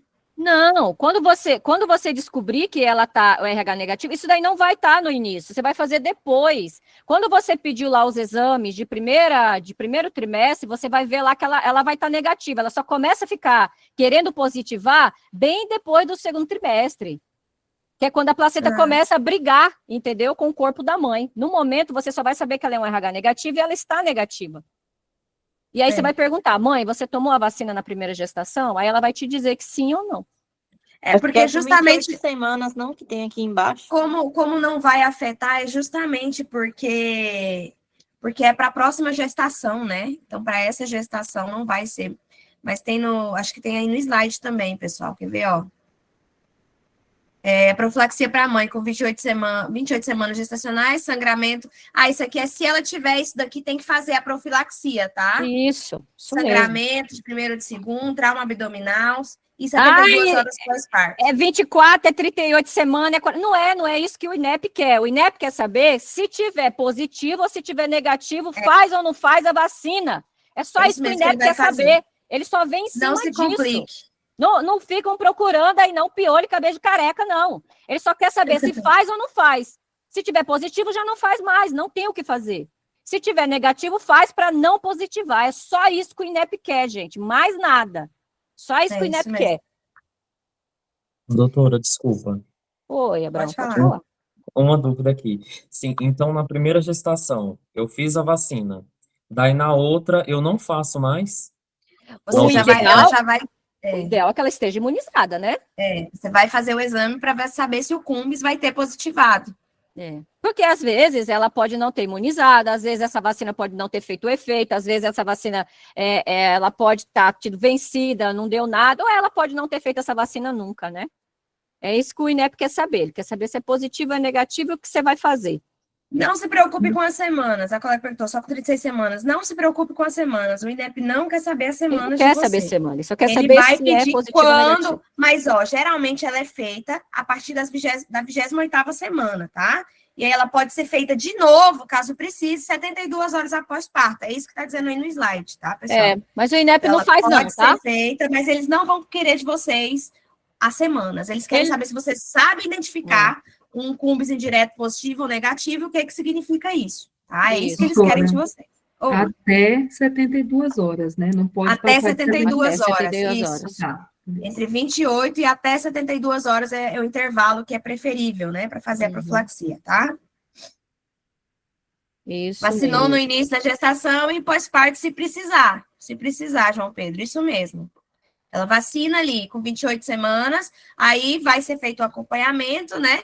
Depois, se precisar novamente, eles fazem, mas geralmente é uma vez, tá? Geralmente é uma vacina. No pós-parto é feito só se o RN for positivo. Isso, aí quando o bebê nasceu, faz o cumbis direto, né? Aí se a gente vai fazer o cumbis direto e a tipagem sanguínea do bebê, como faz até do cordão umbilical, né? Usam até o cordão umbilical para isso, não precisa nem ir lá espetar o bebê, tirar o sanguinho dele. Então aí vai saber o RH, o fator RH do bebê. E se ele é o contrário do da mãe, né? Aí é sinal que o pai não é esse, porque se ele for ao contrário, o pai não é quem estou dizendo. Ei, teste de paternidade, acorda! Gente, aí se ele for contra o pai, é sinal que aquele cara não é o doutora, pai. deixa eu tirar uma dúvida. Pode falar. Aqui na questão ele fala assim, que a mãe é negativa e o pai é positivo. Então ele já deu que o pai é positivo, por isso que ele está perguntando sobre o cumbis, né? Porque a probabilidade é maior quando tem a tipagem do pai, assim? Não, o problema é a mãe, que é negativa. É porque o pai, ele vai poder dar o positivo para o bebê, né? Então, se os dois fossem negativos, Manu, aí o bebê só pode ser negativo, não vai ter problema se a mãe é negativa, entendeu? Se o pai do bebê fosse negativo, não teria problema, porque ele vai vir negativo, né? O bebê vai vir RH negativo, ele não tem de onde pegar o positivo. O pai é negativo e a mãe é negativa. Tá? Isso mesmo. Tá, obrigada. Perfeito. E aí, qual é a forma que isso está sangrando? Quem perguntou? É porque o corpo está começando a querer, né, mandar essa placenta, esse feto embora, porque ele está começando a querer brigar. E quando o corpo quer brigar, quando acontece a aloimunização, ele começa a brigar e ele começa a tirar o suprimento do feto. E aí o feto, né, vai querer sair dali, ele não vai ter o que fazer, né, tá sem suprimento nenhum, aí ele pode nascer anêmico, pode ocorrer o aborto e outras coisas mais. É porque o corpo da mãe quer privar e tirar ele de lá de dentro de alguma forma. O colega Josué perguntou se o cumbis vier negativo, pode tomar imunoglobulina. Sim, a questão ele vai trazer, gente, de uma pessoa nessas semanas gestacionais. Ele não vai te trazer uma mulher de 12 semanas gestacionais para fazer o teste de cumbis, tá? Então, o INEP, ele vai colocar, ele é ético também nas questões, tá? Então, eles vão colocar já uma mulher que vai estar nas semanas de fazer o cumbis. Se ela está nas semanas de fazer o cumbis, ela já está na semana de administrar. Tá? Então, se vier o cumbis negativo e ela é RH negativo, você administra a imunoglobulina. A questão vai ser clara. Então, é só você ler bem a questão e marcar, tá, pessoal? Vocês estão tão preocupados com a semana gestacional e não estão preocupados que é exatamente o que o INEP quer. E se o cumbis ele é negativo ou positivo. Eu não sei o que está acontecendo nessas perguntas. Só para esclarecer uma coisa, se no bebê eu faço os cumbis direto e dá positivo, o que eu faço? Sim, é o primeiro bebê que você está falando, não é? É o primeiro bebê que me preocupa para mim fazer isso depois. Se o bebê é positivo, não tem problema. Não, tem, exatamente. Você vai fazer a imunização depois. Você não vai ter problema nenhum, porque não vai. Essa imunização não é para ele, gente. Esse bebê ele vai. É para a mãe. Para a próxima gestação, tá? O bebê ele vai nascer tranquilamente, mas ele vai poder ter o RH diferente da mãe e pode, por isso, ter algumas consequências, tá? Então, por isso, a aloimunização é para a segunda gestação. Vocês vão ver, toda a questão vai ser condizente. Vai falar que ou a mulher tem que fazer, tá? Ou a mulher tem que fazer a imunoglobulina, ele só quer saber isso. Se você sabe se ela tem que fazer ou não a imunoglobulina. É isso que o INEP quer saber. É isso que ele quer. Deixa eu falar uma coisa para você. A mãe, ela é negativa. Ela não pode gerar um positivo. Isso é contra o corpo dela. É por isso que a gente está falando de imunização. Mas às vezes gera, né, amiga? Porque se o pai é positivo... Ele gera porque você fez... Sim, meu amor, ele gera porque você fez a imunização com a vacina. Só por isso que gera, senão não geraria. Se for a gestação atual e é a primeira gestação dela, amiga, esse bebê ele pode vir positivo, mas aí é o que o colega acabou de falar ali, ó. Ele vai ter risco também de anemia hemolítica, então vai ter que fazer um acompanhamento, né, diferente desse bebê, tá? Geralmente é o aborto. Mas pode também não ter nada, Então, é muito... Ela pode ter o primeiro filho com um cara que é RH negativo igual ela, e o segundo, o pai do menino dela, pode ser um positivo. E aí? Vai ser como se fosse o primeiro filho igual. Entenderam? Gente, isso confunde a cabeça, mas o que a gente quer que vocês coloquem na cabeça de vocês é que não se preocupem com semanas. Entenda que só o que nós falamos, se o cumbis da mulher é negativo e ela é RH negativo, você tem que fazer administrar a imunoglobulina, tá? Cumbis direto é positivo, não faz nada, Charlene, porque ela já está aloimunizada e então vai para o pré-natal de alto risco, porque tem que fazer um acompanhamento melhor dessa mulher, tá? O Abraão disse, se der positivo, ora. Reza, tem que rezar. Reza, porque não tem o que fazer. Gente, vamos lá. Gente, questão de queimadura, regra dos 9. Alguém ainda tem dúvida nesse tema, gente? Alguém tem dúvida em queimadura, regra dos 9? Como é que você faz o cálculo para hidratação? Se vocês têm dúvidas, vamos tirar agora, tá? Vamos lá, ó. No atendimento de urgência por queimadura, a avaliação da extensão da superfície corporal do paciente foi feita pela regra dos 9. Diagrama de Lund-Brodel. Mas, recentemente, com o uso de aplicativos em smartphone. Utilizando a regra dos 9, em um paciente masculino de 60 anos, pesando 50 quilos, com queimadura de 3º grau que atinge a totalidade do membro superior direito. Quanto que é o membro superior? Ele é 4,5 anterior e 4,5 posterior. Se ele falou a totalidade, eu vou somar 9 pontos. E a totalidade do membro inferior esquerdo. Quanto que é o membro inferior? Os membros inferiores.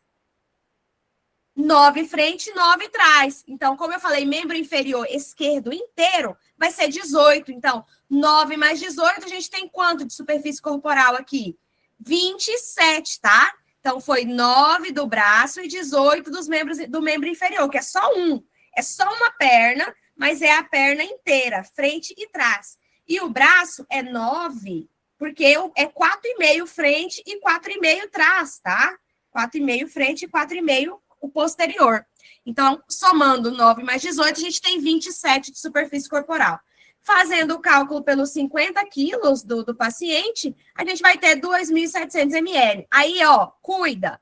A 10ª edição do ATLS fala que é para você dividir as 1.350 ml nas primeiras 8 horas e as 1.350 ml nas próximas 16 horas. E já a atualização da 11ª edição fala que você vai dar apenas 16 horas totais de forma contínua, tá? Então, você vai dar de forma contínua, não vai ter essa divisão aqui das 8 horas e 16 horas. Então, cuidem se vai vir lá de acordo com a ATLS, 11ª, 10ª edição, eles geralmente colocam a fonte, né? E cuidem com as alternativas, se vai ter para atualizada ou não, tá? Então, é chato, realmente é chato, mas a gente não sabe se vai cair a atualizada ou se vai cair a anterior. Então, a gente tem que saber as duas. Quem tem dúvida nisso daqui? Quem não conseguiu chegar nos 27%? Vamos lá. Qual queimadura que faz uma parte em menor tempo? Qual queimadura que faz uma parte em menor tempo? Não entendi, Heloísa. Repete a pergunta. Reformula. Ó, criança, a gente sabe que é diferente os valores, tá? Adulto é um valor, criança é outro valor. Levantou a mão alguém? Quer perguntar? Pode falar, Heloísa.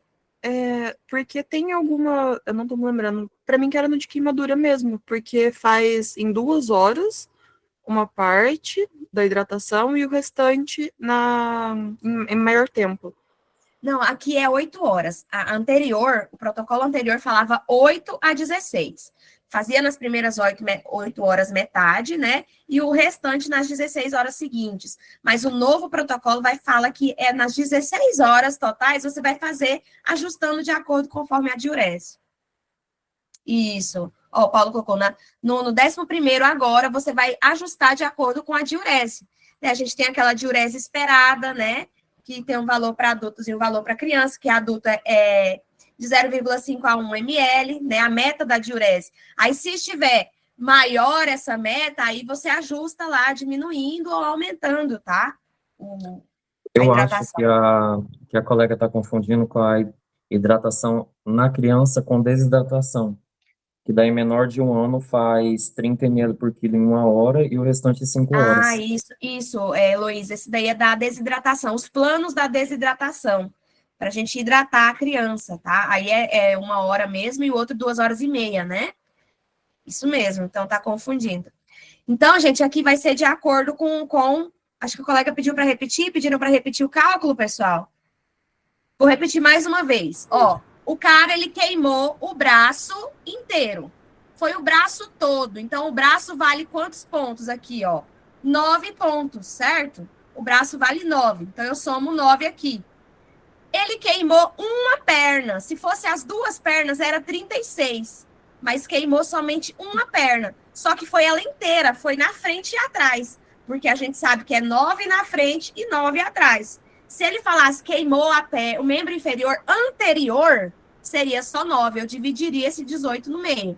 Mas ele falou que queimou inteiro. Então, a gente soma 18 mais 9, eu tenho 27% de superfície corporal. Gente, é clássico. Eles podem dar tórax, tá? Queimou o tórax. Aí, a gente vai somar 18, tá? 18 frente e 18 trás, tá? Se for os dois, queimou o tórax, abdômen e as costas, é 36, tá? Então, fiquem ligados nessa porcentagenzinha aí, mas vão lá na questão, porque como teve essa atualização, pode ser que eles mudem alguma coisa aí.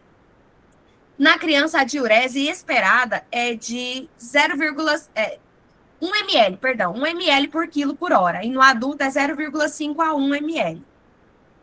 E aí, vocês cuidem com queimadura elétrica, tá? Lembram que o valor para queimadura normal adulto, você vai multiplicar por 2. Crianças, pediátricos, qualquer tipo de queimadura, você vai colocar, qualquer tipo não, a queimadura térmica é 3. E toda queimadura elétrica, você já faz o cálculo com 4, tá? Então, esse vai mudar, tá? O 2 aqui vai mudar de acordo com se é adulto, se é criança, se é térmica ou elétrica a queimadura, tá? Seria os 2.700 ml em 16 horas, isso, Bianca. Aí vai ser controlado de acordo com a diurese, tá? Esse cálculo aqui é a fórmula, né, de Parkland, que a gente calcula para hidratar o queimado. Deu para entender, pessoal?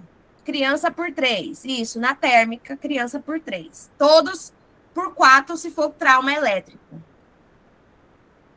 Isso, ó, a colega já fez até o cálculo. Meu Deus, esse povo é foda, ó. 168 ml por hora. Aí vai calcular por gotas por minuto. Ainda tem que fazer mais uma regra de 3. Então, vamos lá. Qual que é a resposta aqui, ó? Então, a gente vai ter, ó, 27%, 1.300 ml nas primeiras 8 e 1.300 nas próximas 16. Mas lembrem, isso aqui foi em 2021, tá? 2021. Se vier agora, fique esperto se ele vai colocar, se vai ser nas 16 horas, direta, com controle da diurese, ou se ele ainda vai se atentar ao anterior, que é esse daqui. Ele pode ainda continuar no ATLS, de 10º ATLS, tá? Então, ele pode não ter pegado ainda do 11º ATLS. Fiquem espertos, tá bom, pessoal? Manu, questão 83, tá por aí? 83. Ó, a 83 é só leitura, tá? Só leitura. Presta atenção na leitura que o INEP fez com você. Um homem de 38 anos de idade, aguardando em um ponto de ônibus, foi atropelado, coitado, né? O pobre não tem um dia de folga, por um motorista de um veículo desgovernado e prensando contra a parede. Imagina esse trauma, hein? Atendido em um pronto-socorro de um hospital terciário, referiu muita dor na pelvis. Dor na pelvis, vamos trabalhando aqui. Apresentava escoriações e contusões hipogástrico em membros inferiores. Vírgula, o INEP deu uma vírgula, porque ele quer dizer alguma coisa importante para você aqui. Ó o português, sem sinal de trauma torácico-craniano. Porque se tivesse um trauma torácico-craniano, você teria que dar prioridade. Mas aqui ele está dizendo que não tem sinal. Não tem sinal. Ele pediu uma vírgula para você. E ele botou foi um ponto. Então, até aqui vem informação. Agora, depois do ponto, a gente vai, tá? Depois do ponto que ele vai querer te passar. Apresentava instabilidade do anel pélvico, a palpação e a palpação. A pressão arterial estava 80/40, ele está em choque, ele está instável, ele está em choque e com uma fratura na pelvis. Ele está instável. Já risca a letra A, porque ele não pode nem fazer ultrassom, ele não pode fazer radiografia, ele não pode fazer nada, a não ser beira-leito. Mas até então ninguém leva ele para fazer nada, ele está instável. Frequência cardíaca 124 e 24 inclusão de respiratória por minuto. O tempo de enchimento capilar dele está maior que 2 segundos e a saturação de oxigênio está 97. A gente já eliminou, né? Com base nos dados apresentados, qual deveria ser o manejo de uma vítima em relação ao quadro de choque? O que a gente tem que fazer aqui? A letra D de doido, cristalóide por acesso venoso periférico, avaliação do ortopedista, e não vai estabilizar, não? Com lençol? Com lençol MM Martin ou 50... de seda, tá? De seda. 500 fios por não sei o quê? Você não vai não? Não vai estabilizar? Você esqueceu? E outra coisa, uma pessoa que tem um trauma de pelvis, ela perde 1 litro de sangue, tá? 1 litro de sangue. Então, você não vai recuperar esse cara com cristalóide. Já não pensa muito nessas paradas aí não, tá? Letra C, tratamento ortopédico para controle de danos. Não dá tempo de controle de danos aqui. Não é agora não, é posteriormente. Agora é você estabilizar, o cara tá em choque. Você precisa estabilizar isso, tá? Isso mesmo, é o X. E aí vem o quê? Cinta ou lençol MM Martin, 500 fios, para estabilizar a pelvis. E depois, indicação precoce de transfusão de hemocomponentes, como eu falei para vocês. Tem até uma regrinha, né, doutora Jéssica? Põe lá, por favor, no slide. Lá no slide, que a gente vai colocar agora, de acordo com o trauma que a gente tem, né, a gente sabe o tanto de ml que perde de sangue. Então, aí nós temos a pelvis, né? Fêmur e a pelvis são os mais maciços, né? Ok? Essa daqui do lado é como se faz, tá? Como se faz aí, como é que se passa o lençol. Para vocês agora não importa. Para vocês agora não importa, mas para a segunda etapa que vocês vão passar, vocês vão ter que demonstrar como é que é, tá? E ó, quando tem essa imagenzinha aqui que ele pode te dar no INDEP, ou ele pode escrever, fratura em livro aberto, tá? É em livro aberto, né, Manu? Isso, em livro aberto. Isso, em livro aberto, tá? Porque aí, ou em cavaleira, né? Cavaleira, porque geralmente quando é acidente de moto, o cara bate ali no tanque da moto. Livro aberto quando tá com a pelvis aqui, com essa sínfise pública totalmente aberta, tá? Ei! 84, Nossa, 84! Manuela. 84. Que susto, Manuela. 84. Diarreia mais aftas. Diarreia mais afta. Diarreia mais afta. Gente, diarreia. Essa daqui... Diarreia mais afta. Como é que se diagnostica Crohn? Como é que você diagnostica Crohn? Com o quê? Com Crohn. Biópsia. E o que a gente vai encontrar na biópsia? Granuloma? Não, gaseoso. E a sorologia é o Crohn? Cadê o pessoal? Tava na aula. Que delícia, cara. Ei, não questão dada. Olha lá o que fala na questão. Mulher de 22 anos, episódio de olho vermelho, foi a questão que nós fizemos na aula também, né? Ela tem uveíte, mas uveíte dado na retocolite também. Questionado, paciente médico identificou a história de aftas orais dolorosas há pelo menos 1 ano. as quais foi realizada na investigação, fazendo uso apenas de corticoides com alifugaz. Relata ainda dor abdominal e diarreia, mais ou menos no mesmo período. Refere que faz 5 a 6 evacuações por dia em pequeno volume, com sangue e muco. Então, ó, uveíte, aftas orais, diarreia com sangue e muco, a gente tem o quê? Eu vou fazer a colonoscopia com biópsia para ver o granuloma não caseoso, tá? Lembra que esse patergia aqui é lá na China ou no Mediterrâneo, não é para nós.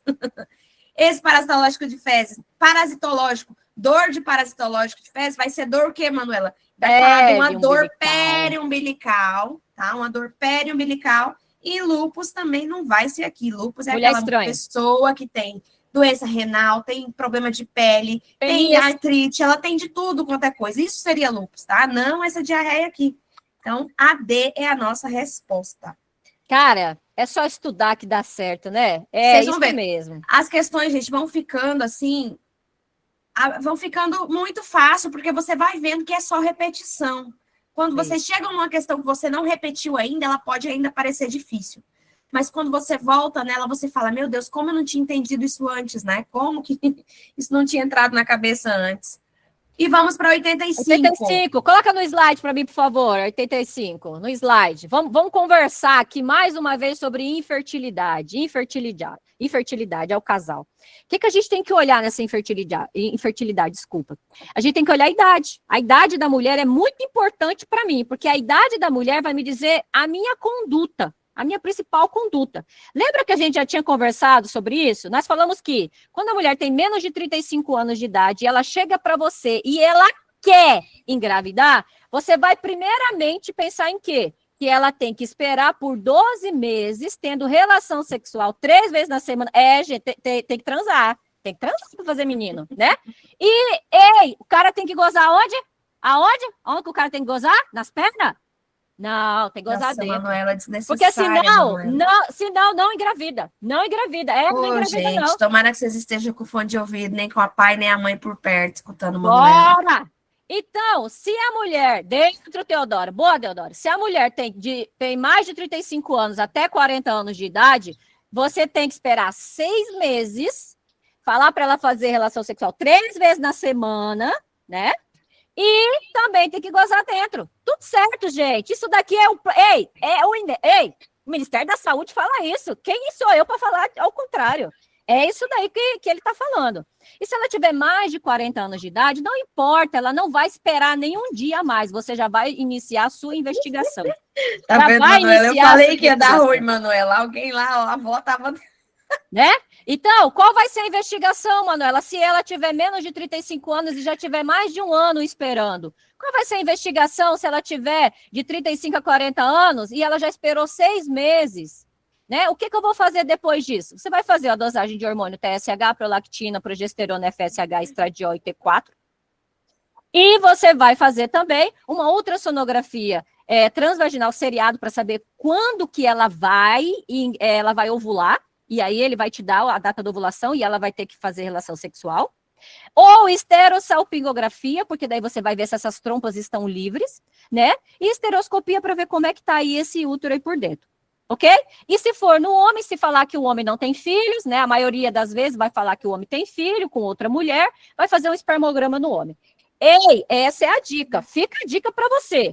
Fica a dica para você. Vamos lá, vamos lá. E na questão também fala... Na questão também vai falar sobre orientação pré-concepcional, tá?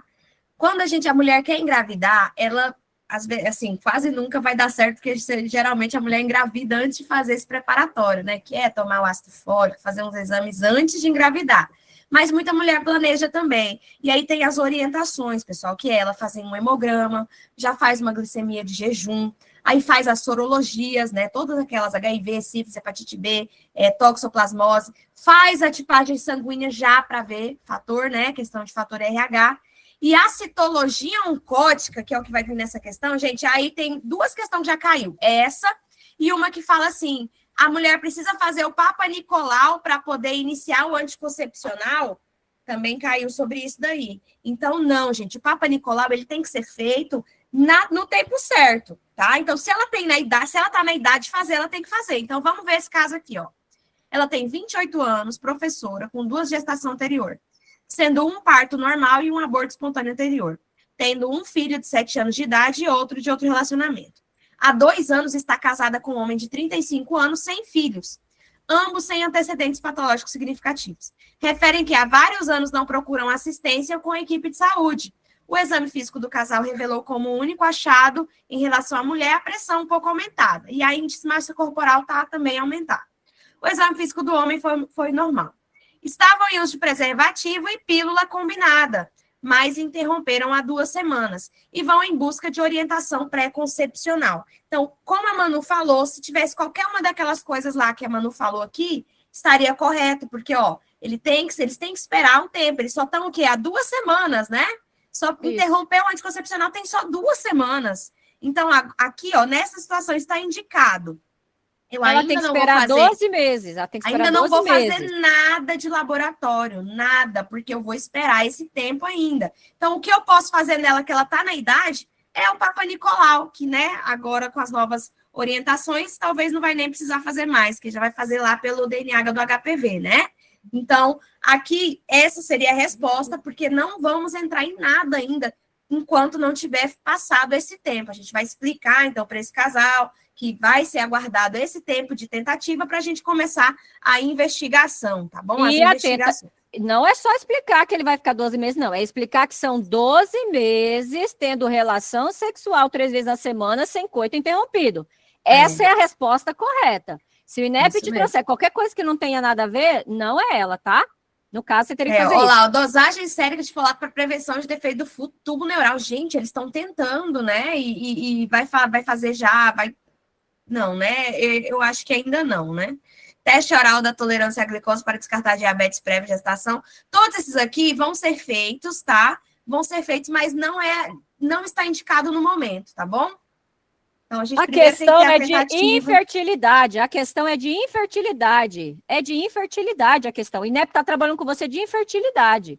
Entendeu? E nessa idade, a não ser esperar, essa mulher só pode fazer uma coleta do quê? Papa Nicolau. De Papa e Nicolau.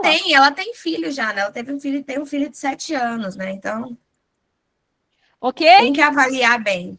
É uma questão que você sabe do tema, ou nem interpretou o tema e já colocou lá embaixo um monte de coisa que não tem nada a ver. Acho que a maioria marcou interpretação, porque dosagem hormonal de progesterona e estradiol para avaliação do ciclo. O nosso aluno hoje, ele sabe desse tema. O nosso aluno hoje que estuda com a gente, que já estamos falando há muito tempo, ele sabe desse tema, ele já sabe que tem que esperar. Tenho certeza disso, de tanto que eu grito aqui.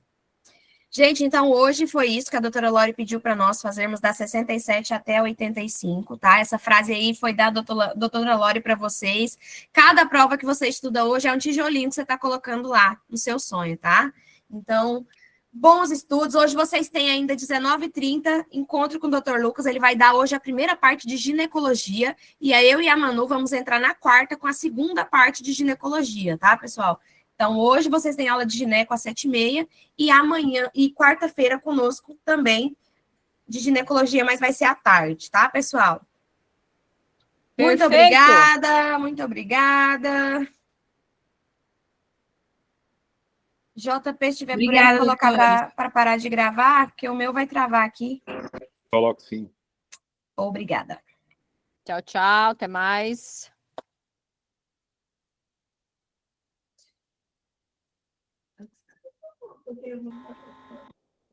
Tchau, tchau, meninas. Obrigado, hein? Ótima aula, como sempre, viu? Tchau, tchau, Vivi. Até mais.